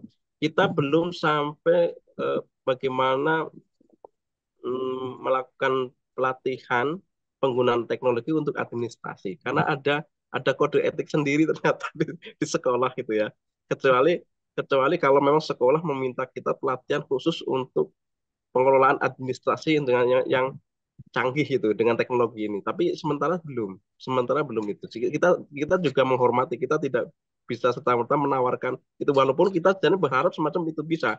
Contohnya untuk merekrutmen untuk PPDB gitu ya. Dengan teknologi ini kan lebih cepat sebenarnya. Tapi kan ya itu tadi masing-masing punya punya kode etik dalam tanda petik yang itu menjadi apa namanya ranah internal lembaga gitu dan kita hormati itu. Sehingga yang terpenting di sini adalah bagaimana teknologi ini. Uh, Bang John, kita sering sampaikan bahwa anak-anak kita baik tingkat SMP ataupun SMA SMK itu sesungguhnya sudah mengenal teknologi ini. Ini kita harus paham itu. Artinya mereka itu sudah menggunakan AI sesungguhnya di rumah maupun di komunitasnya mereka. Yang menjadi persoalan kita adalah penggunaannya itu baik atau tidak itu yang tidak kita ketahui. Nah, dengan teknologi yang ada ini kita mengenalkan ke sekolah itu dalam rangka untuk membentengi bagaimana anak-anak yang sudah paham teknologi diarahkan kepada hal-hal yang sifatnya kreatif dan inovatif. Itu arahnya ke situ sesungguhnya. Sehingga kita tidak bisa mengklaim kalau anak-anak tidak mengenal teknologi ini. Itu mereka sudah mengenal. Nah, tugas kita adalah mengarahkan. Kalau kita melihat terutama di sekolah-sekolah SMA atau SMK ya, setiap hari anak itu pegang HP di sekolahan itu, pegang HP. Nah, jadi yang jadi persoalan kita adalah mereka dengan HP ini bisa berkarya atau tidak atau hanya sekedar hiburan saja. Nah, sehingga kita tekankan kepada Bapak Ibu guru, kalau memang mereka setiap hari difasilitasi HP dalam proses apa namanya pembelajaran di sana, kita bisa ngontrol atau tidak. Kalau tidak, setidaknya apa dengan pelatihan ini kita bisa mengarahkan anak-anak untuk menjadi lebih kreatif dan inovatif dengan teknologi. Ini pentingnya di sini sebenarnya. Jadi kalau tingkat kebutuhan ya mayoritas kalau Bapak Ibu guru kebutuhannya adalah bagaimana model pembelajaran menyenangkan. Itu prinsipnya situ. Tapi kalau yang administrasi sampai saat ini kita belum pernah masuk ke ranah situ. Karena mereka punya kode etik sendiri yang tidak bisa kita pahami lah ya. Maksudnya tidak bisa semuanya disampaikan ke kita dan kita tidak mengorek itu bukan ranah kita. Itu yang kedua. Terus yang ketiga kita sepakat bahwasanya kita juga tidak menghendaki anak-anak sekolah terutama Gen Z atau SD itu berkarya murni dengan teknologi dengan AI ini. Kita juga tidak berharap. Kita hanya berharap pengenalan ini itu menjadikan mereka lebih kreatif dan inovatif saja. Sehingga apa yang tadinya hanya sebatas mungkin konten asal konten tanpa mandiri, maksudnya konten copot sana, ngikutin sana gitu, tapi tidak ada kemandirian dalam apa kontennya, jadi kreator ya apa konten kreator yang mandiri. Maksudnya dengan teknologi kita berharap anak-anak ke sana arahnya. Contohnya, anak-anak bisa kita ajarkan uh, bagaimana membuat lirik lagu, ya, membuat lirik lagu, terus kemudian lirik lagunya diaransemen sedemikian rupa dengan teknologi menjadi album semacam itu. Itu ke arahnya ke situ sesungguhnya. Sehingga apa? Sehingga mereka bukan hanya menjadi pengikut tapi menjadi pencipta. Harapannya kami ke situ, harapannya. Ya tentunya tadi sering saya sampaikan kalau teknologi dengan sentuhan manusia lebih nikmat untuk bisa kita dengarkan kalau musiknya semacam lagunya semacam itu, maka kita arahkan anak untuk membuat puisi gitu loh, membuat puisi yang kemudian puisinya karya mereka bukan dengan teknologi, dengan AI-nya. Kemudian puisinya tersebut diubah menjadi lirik lagu dengan teknologi. Contohnya kayak gitu. Jadi mereka tetap harus mandiri sebenarnya, harus mandiri. Kalaupun tidak, apa namanya, kalaupun dengan cerpen umpamanya, cerpen, harapannya mereka bertutur apa yang dirasakan, dialami, ya, ditemukan, itu didengar, dilihat untuk menjadi sebuah karya. Mereka tulis saja. Tapi kita menyarankan mereka untuk menulis saja, tulis saja pokoknya. Anu, strukturnya gimana, yang penting nulis dulu saja. Oh, kalau dia sudah mau menulis saja itu sudah bagus itu. Sehingga kemarin saya sampaikan dalam tanda petik gitu ya, sedikit mengabaikan kaidah bahasa Indonesia. Karena kalau kita langsung ke sarana situ, anak sudah mau bosan lagi. Ah, susah ternyata paragrafnya harus begini dan sebagainya. Tapi mereka kita sarankan untuk bertutur dulu saja. Tulis apa yang dipikirkan, dirasakan, yang pernah dilihat, yang pernah didengar, tulis saja. Nah, setelah itu menuliskan, mereka baru kita arahkan menggunakan teknologi.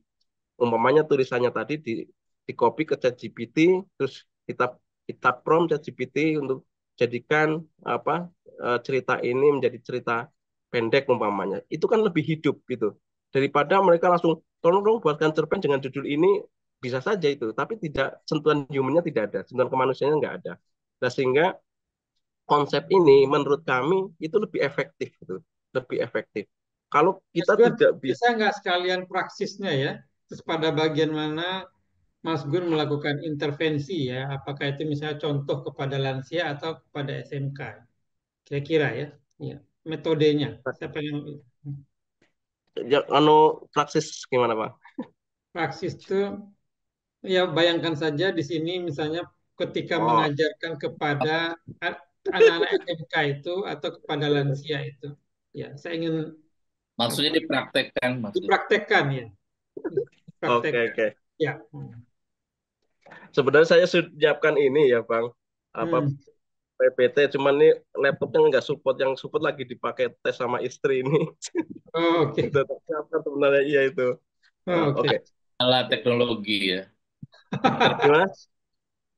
Ada kendala teknologi, Nah, keterbatasan. teknologi. Hmm. Iya, Ya. ini udah tak siapkan sebenarnya itu.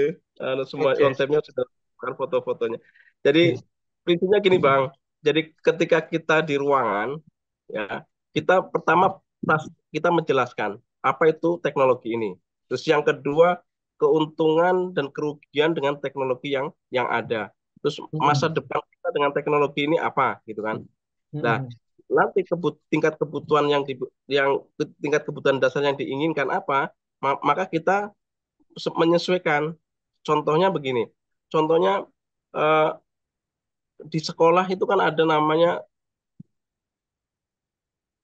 lomba menulis berita. Kalau di Ya. SMP ada ya Bang ya, menulis Hmm. berita.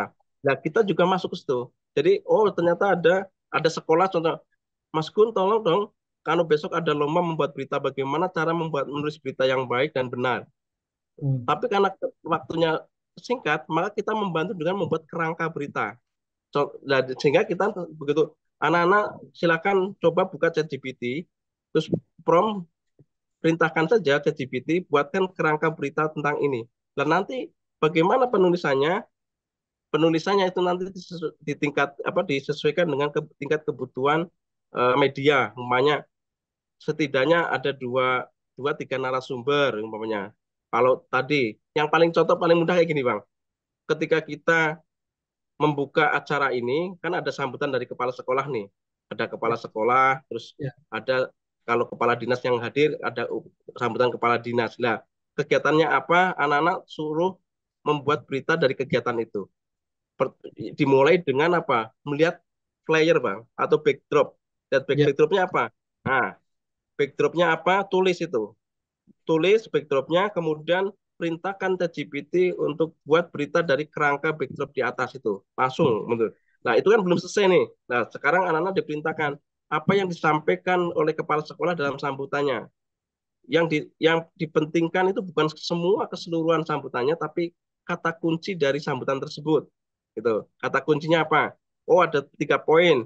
Anak-anak harus adaptif dengan teknologi. Anak-anak harus serius dalam mengikuti pelatihan. Anak-anak harus lebih inovatif setelah mengenal teknologi. Itu kata kuncinya. Maka tulis kata kuncinya ke GPT, perintahkan jadikan apa 3 naskah tersebut sebagai kata sambutan dari kepala sekolah. Selesai.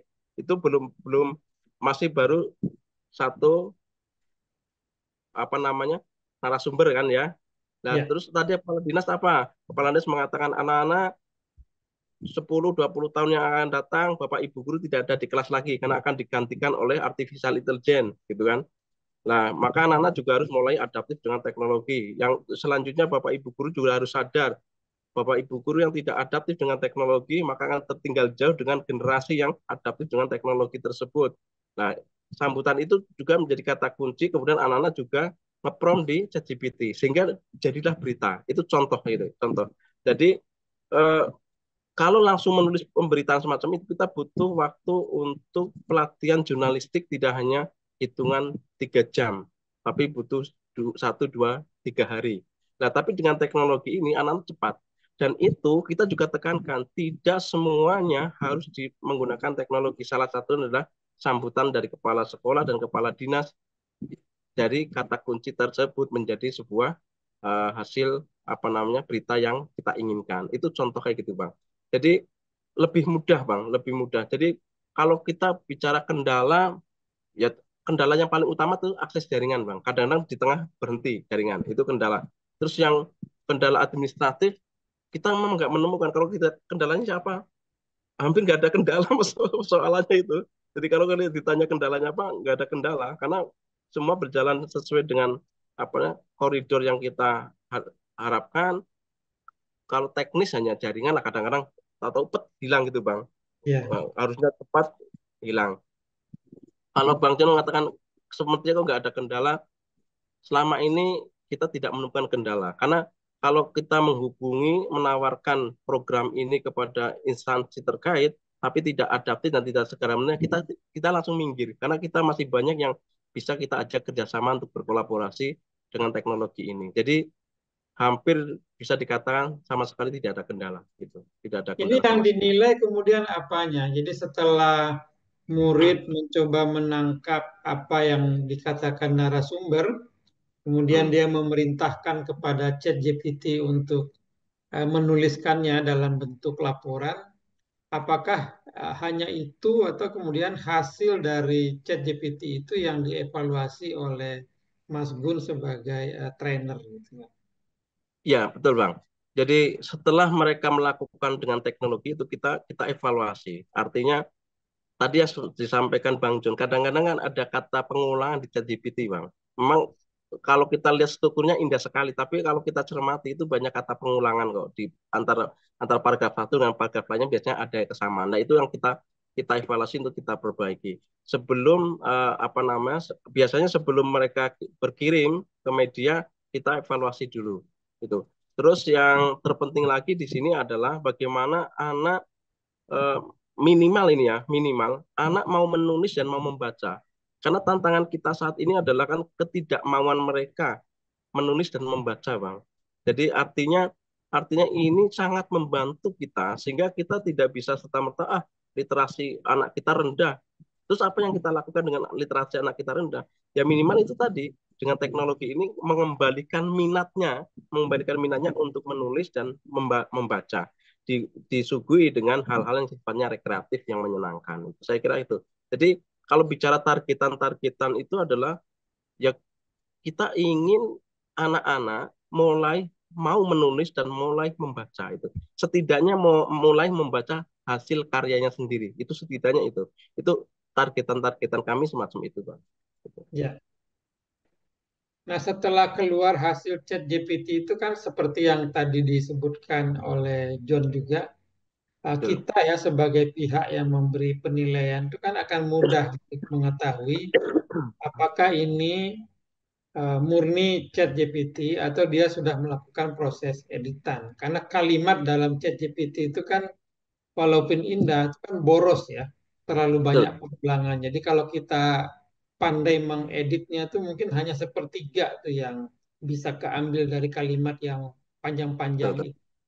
Nah, apakah kepada murid itu diterapkan atau yang kita harapkan dari murid adalah kemampuan dia untuk menggunakan chat GPT saja? Eh, untuk hasil kita bicara pada prosesnya ya Bang ya. Kalau hasil tetap tidak memuaskan Bang, karena itu kan hasil kolaborasi ya, hasil kolaborasi siswa dengan teknologi. Yang memuaskan itu kalau kalau hasil karya murni dari anak itu. Tapi kan kita tidak bisa dalam waktu singkat berharap pada anak bisa menulis cepat tentang menulis berita Bang. Gitu. Nah, yang terpenting di sini adalah pertama adalah kemauan anak untuk mau menulis, yang kedua kemauan anak untuk mau membaca. Setidaknya anak-anak mau membaca hasil karya sendiri. Nah, kalau itu sudah terwujud, kita akan lebih mudah lagi mengarahkan bagaimana untuk mereka menjadi kreator-kreator yang mandiri, tidak bertumpu kepada teknologi ini, Bang. Nah, ini yang menjadi apa spirit kita untuk terus bergerak, bagaimana bahasa kita adalah bagaimana saat ini kita berkolaborasi dululah dengan teknologi yang ada. Setidaknya mereka mau bangkit untuk membaca, menulis dan membaca. Itu prinsip dasarnya itu, Bang. Sehingga apa namanya? Sehingga kita ingin kalau setiap pelatihan itu harus ada hasil karya yang nyata. Baik itu dalam bentuk buku, dalam bentuk berita, itu harus ada. Nah, contoh yang paling sering membuat berita itu desa, Bang. Itu kreator desa. Kreator desa sekarang itu yang tadinya kita mempublikasikan, kita yang harus wawancara, harus apa namanya membuat beritanya. Sekarang kita hanya hanya bilang ini ada kegiatan ini kayaknya bagus nih dibuat berita, coba dong dibuat berita.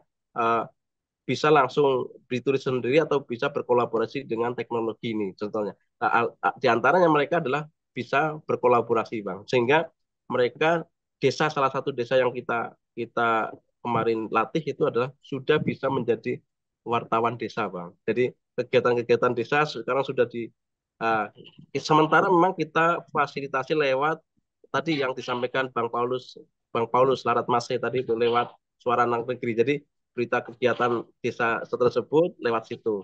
Kadang mereka menulis tentang potensi desa juga lewat situ. Jadi kita membangun kepercayaan diri kreator desa, bagaimana dia berkarya tapi diterima dan dibaca oleh masyarakat umum. Ternyata membangkitkan itu juga bagian dari upaya upaya sangat strategis dengan teknologi. Jadi teknologi ini benar-benar bisa menjadi medium yang luar biasa untuk menyemangati masyarakat, menyemangati generasi untuk mau mulai mengembangkan kembali budaya menulis dan baca, Bang. Jadi ini luar biasa teknologi ini. Kalau kita terapkan ke ke setiap generasi ya, ke setiap generasi dengan kebutuhan dasar masing-masing. Saya kira itu, Bang. Baik, oke. Iya. Amel, ini Mas ada Gunit, ya. teman dari Aceh, dari KAI Aceh, Pak Busairi. Apa kabar Mas Busairi? Terima Ya, kasih. Jauh-jauh dari Aceh. ya, Gimana Aceh, Mas? ya. Silakan bicara Pak Busairi. Ya, Mungkin ada yang bisa diceritakan atau mau berbagi pandangan. ya. Tolong Bayu di. Ya, Mas Busairi, sudah aku unmute. Coba. Diklik aja layarnya, diterima. Oke, coba Belum. sekali lagi. Halo Oke, Mas. ya, Ya, silakan. Ya. Nah, ya, oke, oke. Salam. Alhamdulillah sehat-sehat Pak. Ya, Ya, sehat-sehat ya, Bu. ya. Yuk. Saya tadi baru masuk ya. Tadi ada kegiatan sedikit. Habis maghrib ini baru aja masuk. Tapi saya menangkap juga materi dan sampaikan ya oleh Bapak Gunawan. Selama ini saya ada masalah sedikit. Saya sering juga cek apa namanya AI itu di ITP itu. Eh, Kadang-kadang saya butuh informasi. Misalnya contoh, saya tanya, misalnya nama ulama yang ada di Aceh, nama bulan, misalnya kapan beliau lahir, gitu. Saya pancing. Tahu-tahu jawabannya jauh meleset. Nah, baik tempat, tanggal dan sebagainya. Padahal kalau kita cari di Google, mudah kita dapati informasinya. Tapi ketika di apa di kita chat di situ, di AI-nya itu, jadi informasinya udah salah gitu. Ada beberapa kali saya coba. Nah ini kan kendalanya saya sebagai guru, nanti misalnya kalau saya sedang ngajar butuh informasi, saya ingin cepat, tapi ternyata informasi yang saya sampaikan oleh AI ini ternyata meleset, jauh meleset misalnya. Seperti kemarin juga ada saya tanya, ada sebuah masjid di daerah saja yang sudah lama itu berdiri menurut sejarah ya, tahun 13 sekian. Tapi ketika saya chat, itu informasinya tahun 18 sekian. Jadi saya berdebat dengan teman-teman. Nah, dia akhirnya ya jadi ragu saya ini masalah juga saya pikir nih. Nah, bagaimana ini Pak ini menghadapi kendala seperti ini? Terima Ya, kasih. silakan Mas Gun.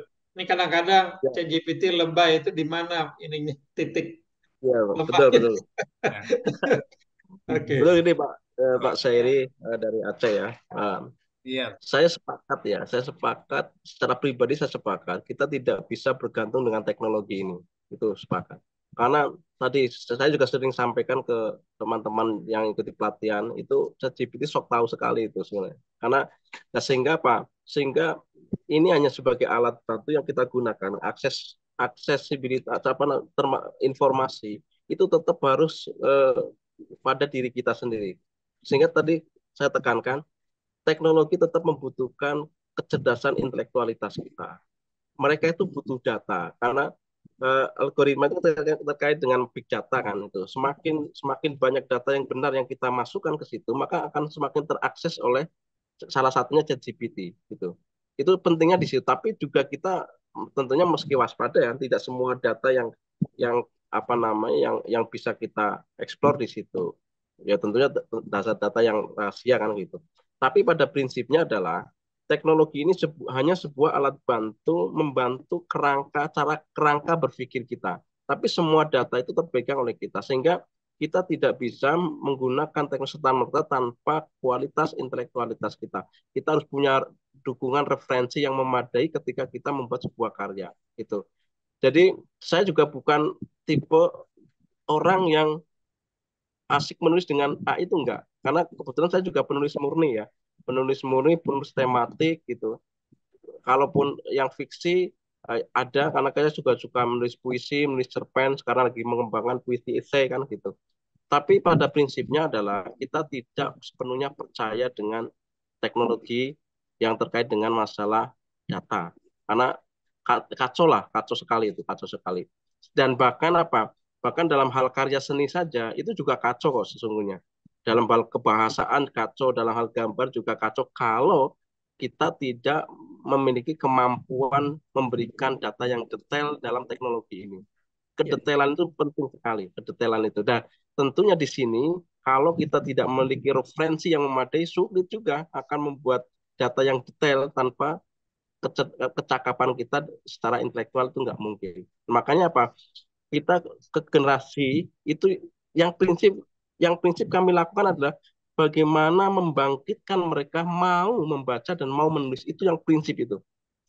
Setelah mereka ada rasa kemauan, tumbuh rasa kemauan itu, baru kita masukkan pada nilai-nilai dasar tentang bagaimana mereka menggunakan teknologi yang memadai gitu. Tentunya didukung bacaan-bacaan yang bagus ini. Jadi kita tidak bisa mengenalkan begitu saja teknologi ini tanpa meminta kepada mereka untuk banyak membaca atau menguasai banyak referensi. Nah, salah satunya adalah ke perpustakaan. Ini saya kembali, ini menambahkan lagi, kita juga ingin berkolaborasi dengan perpustakaan karena teknologi ini kan berhubungan dengan literasi kan, terutama literasi digital. Nah, literasi itu harus didukung dengan referensi yang memadai. Salah satu pusatnya adalah di perpustakaan. Kita menginginkan ke depan kreator-kreator ini terpusat di dinas perpustakaan dan kearsipan di daerah-daerah, di masing-masing daerah begitu loh. Sehingga tersentral, selain mereka diajarkan dengan teknologi, tapi mereka diajak untuk banyak membaca buku-buku referensi yang ada di perpustakaan. Itu kita sedang mengarah ke sana itu, mengarah ke sana. Jadi nanti kreator itu digiringnya ke perpustakaan itu. Bukan di rumah-rumah, kecuali rumah-rumah yang banyak bukunya oke lah. Tapi kita sedang mulai menggiring kreator-kreator itu kembali ke perpustakaan. Itu tujuannya ke situ, Bang. Nah, ini kita sudah banyak komunikasi dengan dinas perpustakaan dan kearsipan. Bagaimana kita berkolaborasi, setiap kegiatan kreator itu akan terpusat di perpustakaan. Tujuannya adalah satu, membangun kreator yang baik, yang kedua adalah menumbuhkan semangat baca generasi kita di perpustakaan. Kira-kira begitu, Bang. Ya, makasih Pak Gunawan. Mungkin Jadi juga balance kuncinya ya. adalah pada bagaimana kita merumuskan pertanyaan dengan tepat dan jelas ya, sehingga ChatGPT itu bisa menjawab dengan jelas juga. Kalau pertanyaannya ngambang, agak tidak jelas, maka dia juga akan memberikan jawaban yang abu-abu dan kadang-kadang agak lebay juga. Ini ada pertanyaan di kolom chat, Ya. apakah sudah ada komunitas? Maka saya ingin katakan bahwa Forum Kreator AI ini sudah punya komunitas di Jakarta. Ini adalah salah satu kegiatan rutinnya sebulan 2 kali. Kita juga sudah punya cabang di 12 provinsi, di Aceh, di Padang, di Lampung, di Sumatera Selatan, Jakarta, Sulawesi, Kalimantan, dan Jogja. Jadi kalau teman-teman ada di daerah tersebut bisa bergabung, kalau tidak tulis saja di kolom chat, nanti akan kami invite untuk bergabung minimal di WAG group kami. Ya, jumlahnya ada 1.000 orang tuh, dan di sana kita bisa mendapatkan banyak pencerahan setiap hari. Oke. Oke. Oke, Amelia ada yang mau ditanyakan? Atau Mas Gun, tadi saya tertarik soal lansia ya. Mereka bertutur, kemudian itu ditranslate dalam bentuk oleh AI, kemudian itu dijadikan berbagai gambar atau foto atau macam-macam gitu ya. Iya, Bang. Apa hasil yang menarik dari ini, ungkapan lansia itu dalam tangkapan sejauh ini? Kan katanya akan dibukukan ya. Iya, Bang. Jadi hasil bertutur mereka sudah menjadi kumpulan cerpen ya, Bang. Jadi kumpulan cerpen tapi perjalanan spiritual. Jadi kalau yang ditangkap itu memang itu menjadi kisah nyata, Bang. Kisah nyata dari perjalanan spiritual mereka yang kemudian kita buatkan ilustrasinya, Bang. Jadi cerpen itu kita buatkan ilustrasinya, terus ditambah dengan dokumentasi mereka selama mereka melakukan perjalanan spiritual. Kalau yang menarik di sini adalah motivasi, Bang, tentang motivasi. Bagaimana mereka di usianya yang sudah di ujung senja gitu ya, tapi mereka punya semangat untuk menggapai cita-citanya. Kalau umroh, dia punya semangat bagaimana dengan usia itu, tapi punya cita-cita yang tinggi untuk umroh ataupun dengan hajinya, Bang.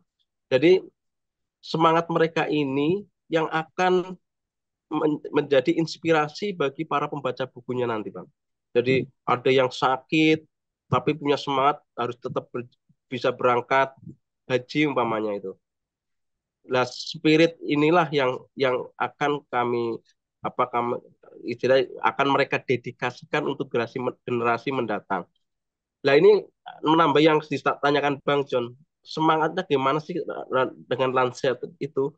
Jadi selain bertutur, kita juga tegaskan bahwa mereka itu bisa beramal dengan karya dalam bentuk buku. Jadi orang bisa termotivasi dengan lisan, tapi akan lebih bagus disejarahkan menjadi bacaan, jadi tulisan itu Bang. Nah sehingga apa? Ya tadinya ada juga dari sebagian, bahkan sebagian antipati gitu ya, kurang adaptif ya, karena nggak penting kayak gitu. Tapi ketika kita tegaskan, ini juga bagian dakwah, bagian syiar perjalanan spiritual seseorang yang akan menginspirasi bagi para pembaca, dan itu akan menjadi amalan yang terus bergulir ketika buku itu dibaca oleh banyak banyak orang. Nah, mereka akhirnya termotivasi sehingga mereka mau diajak bertutur perjalanan spiritual yang kemudian kita kita alihkan ke teknologi yang dibuat menjadi sebuah cerpen bergambar. Itu cerpen bergambar dari perjalanan spiritual. Jadi nanti itu bukunya adalah kumpulan cerpen perjalanan spiritual dari lansia yang berkolaborasi dengan AI ini, Bang. Jadi kalau kalau kalau udah nulis pegang HP ya jelas mereka sudah nggak penting lagi untuk pegang HP itu. Tapi kita butuh dorongan mereka, motivasi mereka sehingga mereka tergugah dan mau bertutur, Bang. Tergugah dan mau bertutur karena apa? Karena itu bagian dari amal soleh mereka, bukan hanya untuk spiritual individu, tapi untuk sosial. Dengan apa? Dengan karyanya itu. Dengan tuturnya itu akan berdampak pada sosial, memotivasi orang lain untuk punya semangat, punya spirit yang tinggi untuk meraih cita-citanya. Kira-kira begitu, Bang. Itu yang kena kita sampaikan sehingga mereka akhirnya bersepakat membuat buku bersama, gitu, Bang. Seru, ada dakwahnya di situ ya. Betul, betul. Oke, ini ada Prof. Andi Asrun. Terima kasih sudah join. Prof. Asrun lagi di rumah sakit nampaknya ini. Sehat-sehat ya, Prof. Ya, Semoga.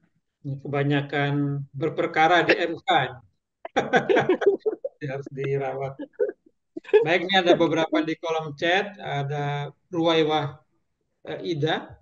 Ya, dia Ruwaida juga Ida dari nanti Aceh saya katanya. hubungkan dengan komunitas K di Aceh. Ya. Ketuanya namanya Dek Nong Kemalawati, seorang penyair beken di Aceh.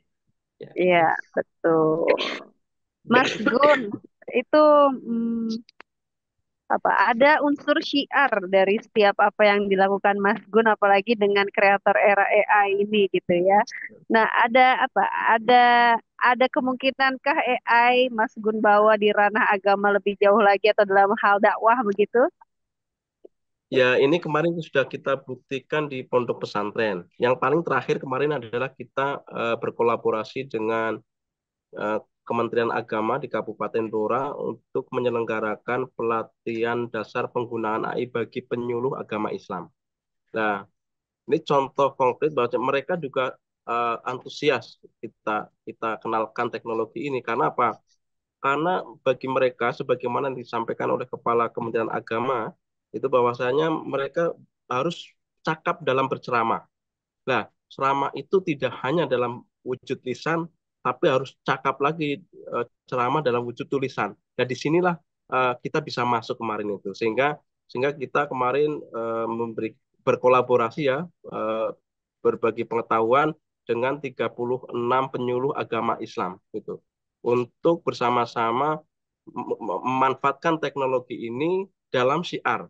Salah satunya adalah bagaimana menyusun kerangka ceramah, baik khutbah Jumat ataupun ceramah dengan teknologi. Tapi datanya harus masuk dari mereka penyuluh agama Islam. Kalau dalam konteks kitab, umpamanya mereka kan punya standarisasi nih. Kalau Quran harus menggunakan Quran Kemenak, tidak boleh menggunakan Quran ChatGPT kan gitu. Itu kacau sekali kan gitu. Nah, ini contohnya kayak gini. Contoh-contohnya begitu. Jadi kita artinya memang teknologi ini bisa masuk ke semua sektor itu. Selama mereka adaptif, selama kita mau berkolaborasi, maka kinerja-kinerja mereka akan lebih dimudahkan. Tapi tadi mereka juga sudah testimoni tentang keabsahan ChatGPT.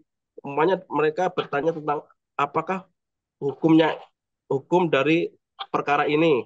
Mereka bisa tahu, wah ini nggak sesuai. Ada yang ayatnya benar, hadisnya salah kan gitu. Mereka kan bisa koreksi. Setelah disitulah pentingnya berkolaborasi. Sehingga apa? Sehingga mereka ketika kita memberikan berbagi pengetahuan tentang teknologi, mereka antusias, terus mereka termotivasi. Walaupun mereka juga ada ketakutan, wah ini posisi penyuluh tergeser oleh teknologi katanya kan gitu. Ada ketakutan juga sih. Jadi Jadi mereka ada yang adaptif, ada yang setengah adaptif, juga ada yang ketakutan posisinya tergeser dengan teknologi. Karena memang bisa dibuktikan, artinya tadi kalau Bang Elza ngomong ChatGPT itu lebih, bukan hanya lebih, ChatGPT sok tahu sekali, sejujurnya salah gitu, sok tahu. Tapi ini tugas kita kaum intelektual harus mampu mengubah teknologi ini menjadi baik gitu. Dengan apa? Ya dengan kapasitas intelektualitas kita. Nah itu contoh. Jadi sangat mungkin dan itu sudah terbukti. Artinya mereka para penyuluh agama Islam sadar dengan teknologi itu bahwa ceramah tidak hanya dengan lisan tapi dengan tulisan. Itu pentingnya di situ. Bahkan Kemenak juga sudah melihat program khusus itu ya, sampai setiap tahun membuat khutbah Jumat. Itu kalau tidak memiliki kecakapan juga sulit. Sehingga seleksi aja se Indonesia itu hanya beberapa orang yang tertangkap dalam seleksi itu. Karena memang tidak semuanya memiliki kecakapan dalam hal menulis. Nah, teknologi ini membantu mereka bagaimana setidaknya 60 apa 50% mereka bisa menulis dengan bantuan teknologi dan semua datanya adalah dari mereka, bukan dari teknologi yang ada. Gitu. Jadi bukan sangat mungkin sudah bisa Sudah digunakan. dimulai ya. Sudah. Pak John nampaknya mau menambahkan nih Pak John.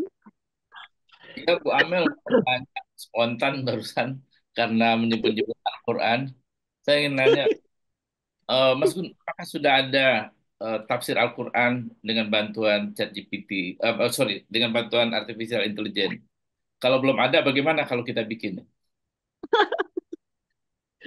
Ya kalau kalau aplikasi Quran, hadis di beberapa uh, apa Android itu kan itu sesungguhnya juga AI kan itu kan. Apalagi kalau bukan AI itu kan. Sebenarnya sudah ada.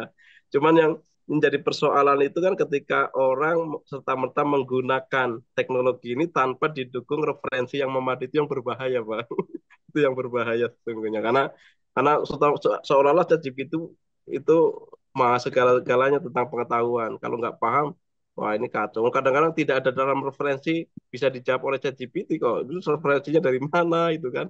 Nah ini, saya pikir apa namanya banyaklah sektor yang sudah dimaksudi oleh teknologi lah. Ya, Kayak azan itu juga udah teknologinya dan AI sesungguhnya itu sudah ada.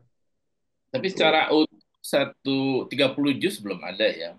Belum Bang. Wah, itu peluangnya Bang John itu. Kita bikin. tapi menerjemahkan satu buku ke bahasa Inggris, ke bahasa apa oleh ChatGPT itu kan langsung bisa dikerjakan dalam waktu hitungan menit ya. Betul Walaupun Bang, mungkin hasilnya tidak terlalu bagus gitu betul. ya. Iya betul Bang, Sehingga betul. beberapa misalnya perkembangan yang sekarang ya, beberapa restoran terkenal katanya di Jakarta ini, itu menunya dibuat oleh ChatGPT.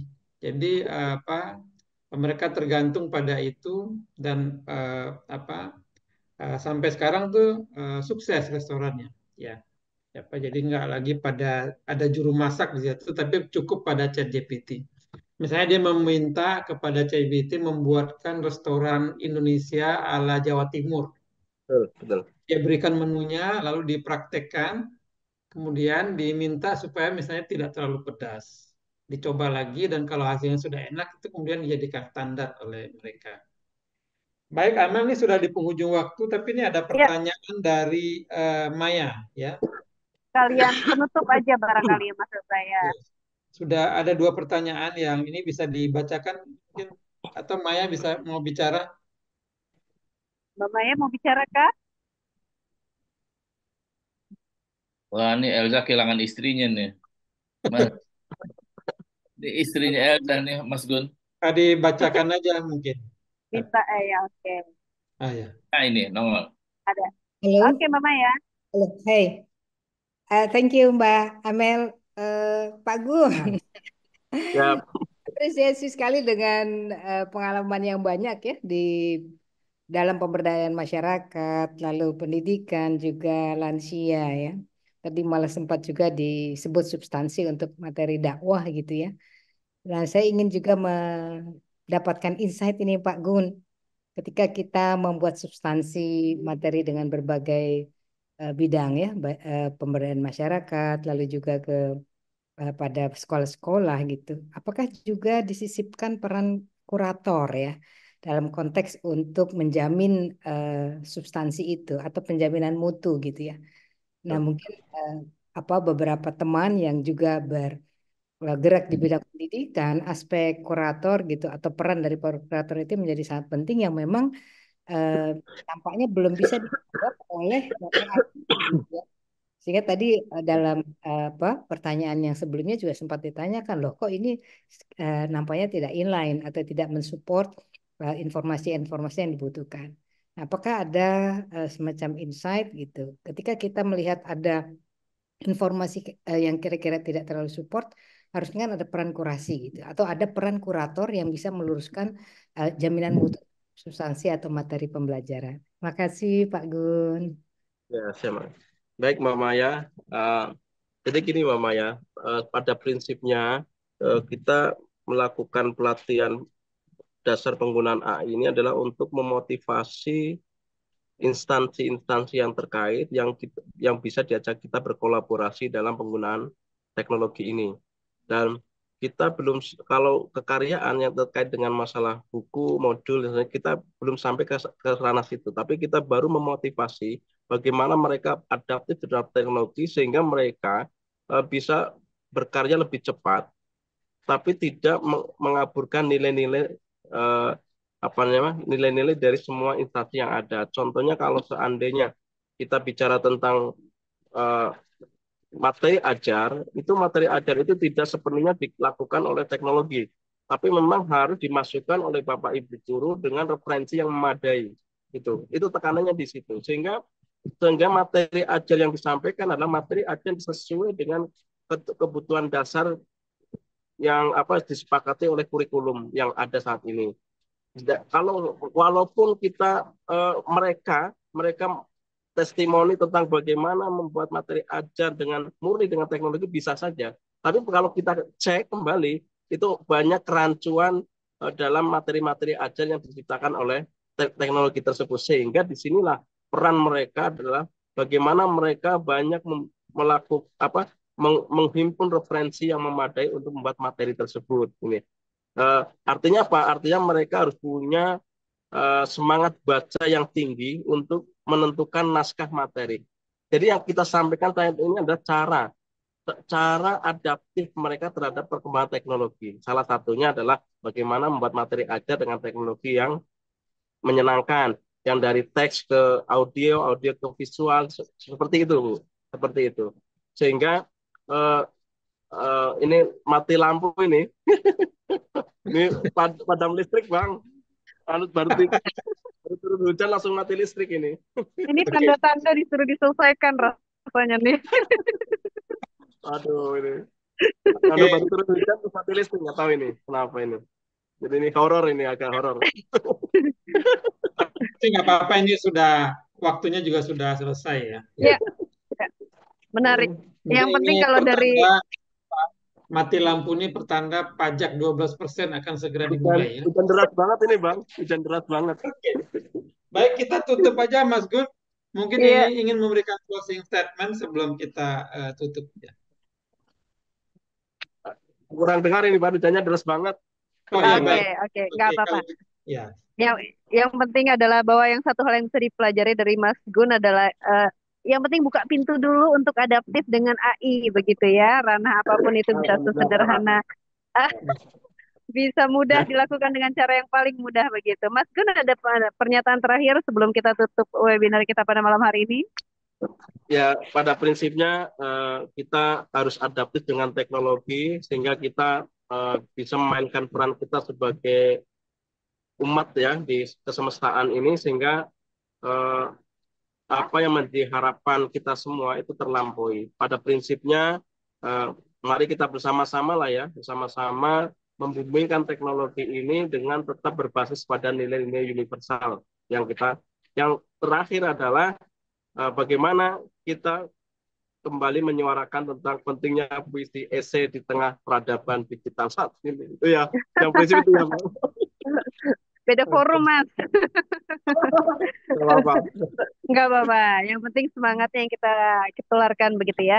Mas Gunawan Trihantoro, terima kasih banyak untuk obrolan yang luar biasa. Semoga menginspirasi teman-teman kreator AI ataupun teman-teman dimanapun Anda berada. Kita jumpa lagi di episode yang menarik dari webinar kreator AI dan Hati Pena di minggu-minggu selanjutnya. Sehat selalu Mas Gun, sehat selalu Bapak Ibu, Prof. Asrun yang lagi Amel, di rumah Bang sakit, jaga Elza, kesehatan Bang ya. Gun, terima kasih. Dan semua peserta, Akhir terima kasih. Terima kasih. Akhir kata kita tutup webinar kita pada malam hari ini. Salam sehat, salam literasi, salam kreator era AI, salam satu pena, dan sampai jumpa. Terima kasih.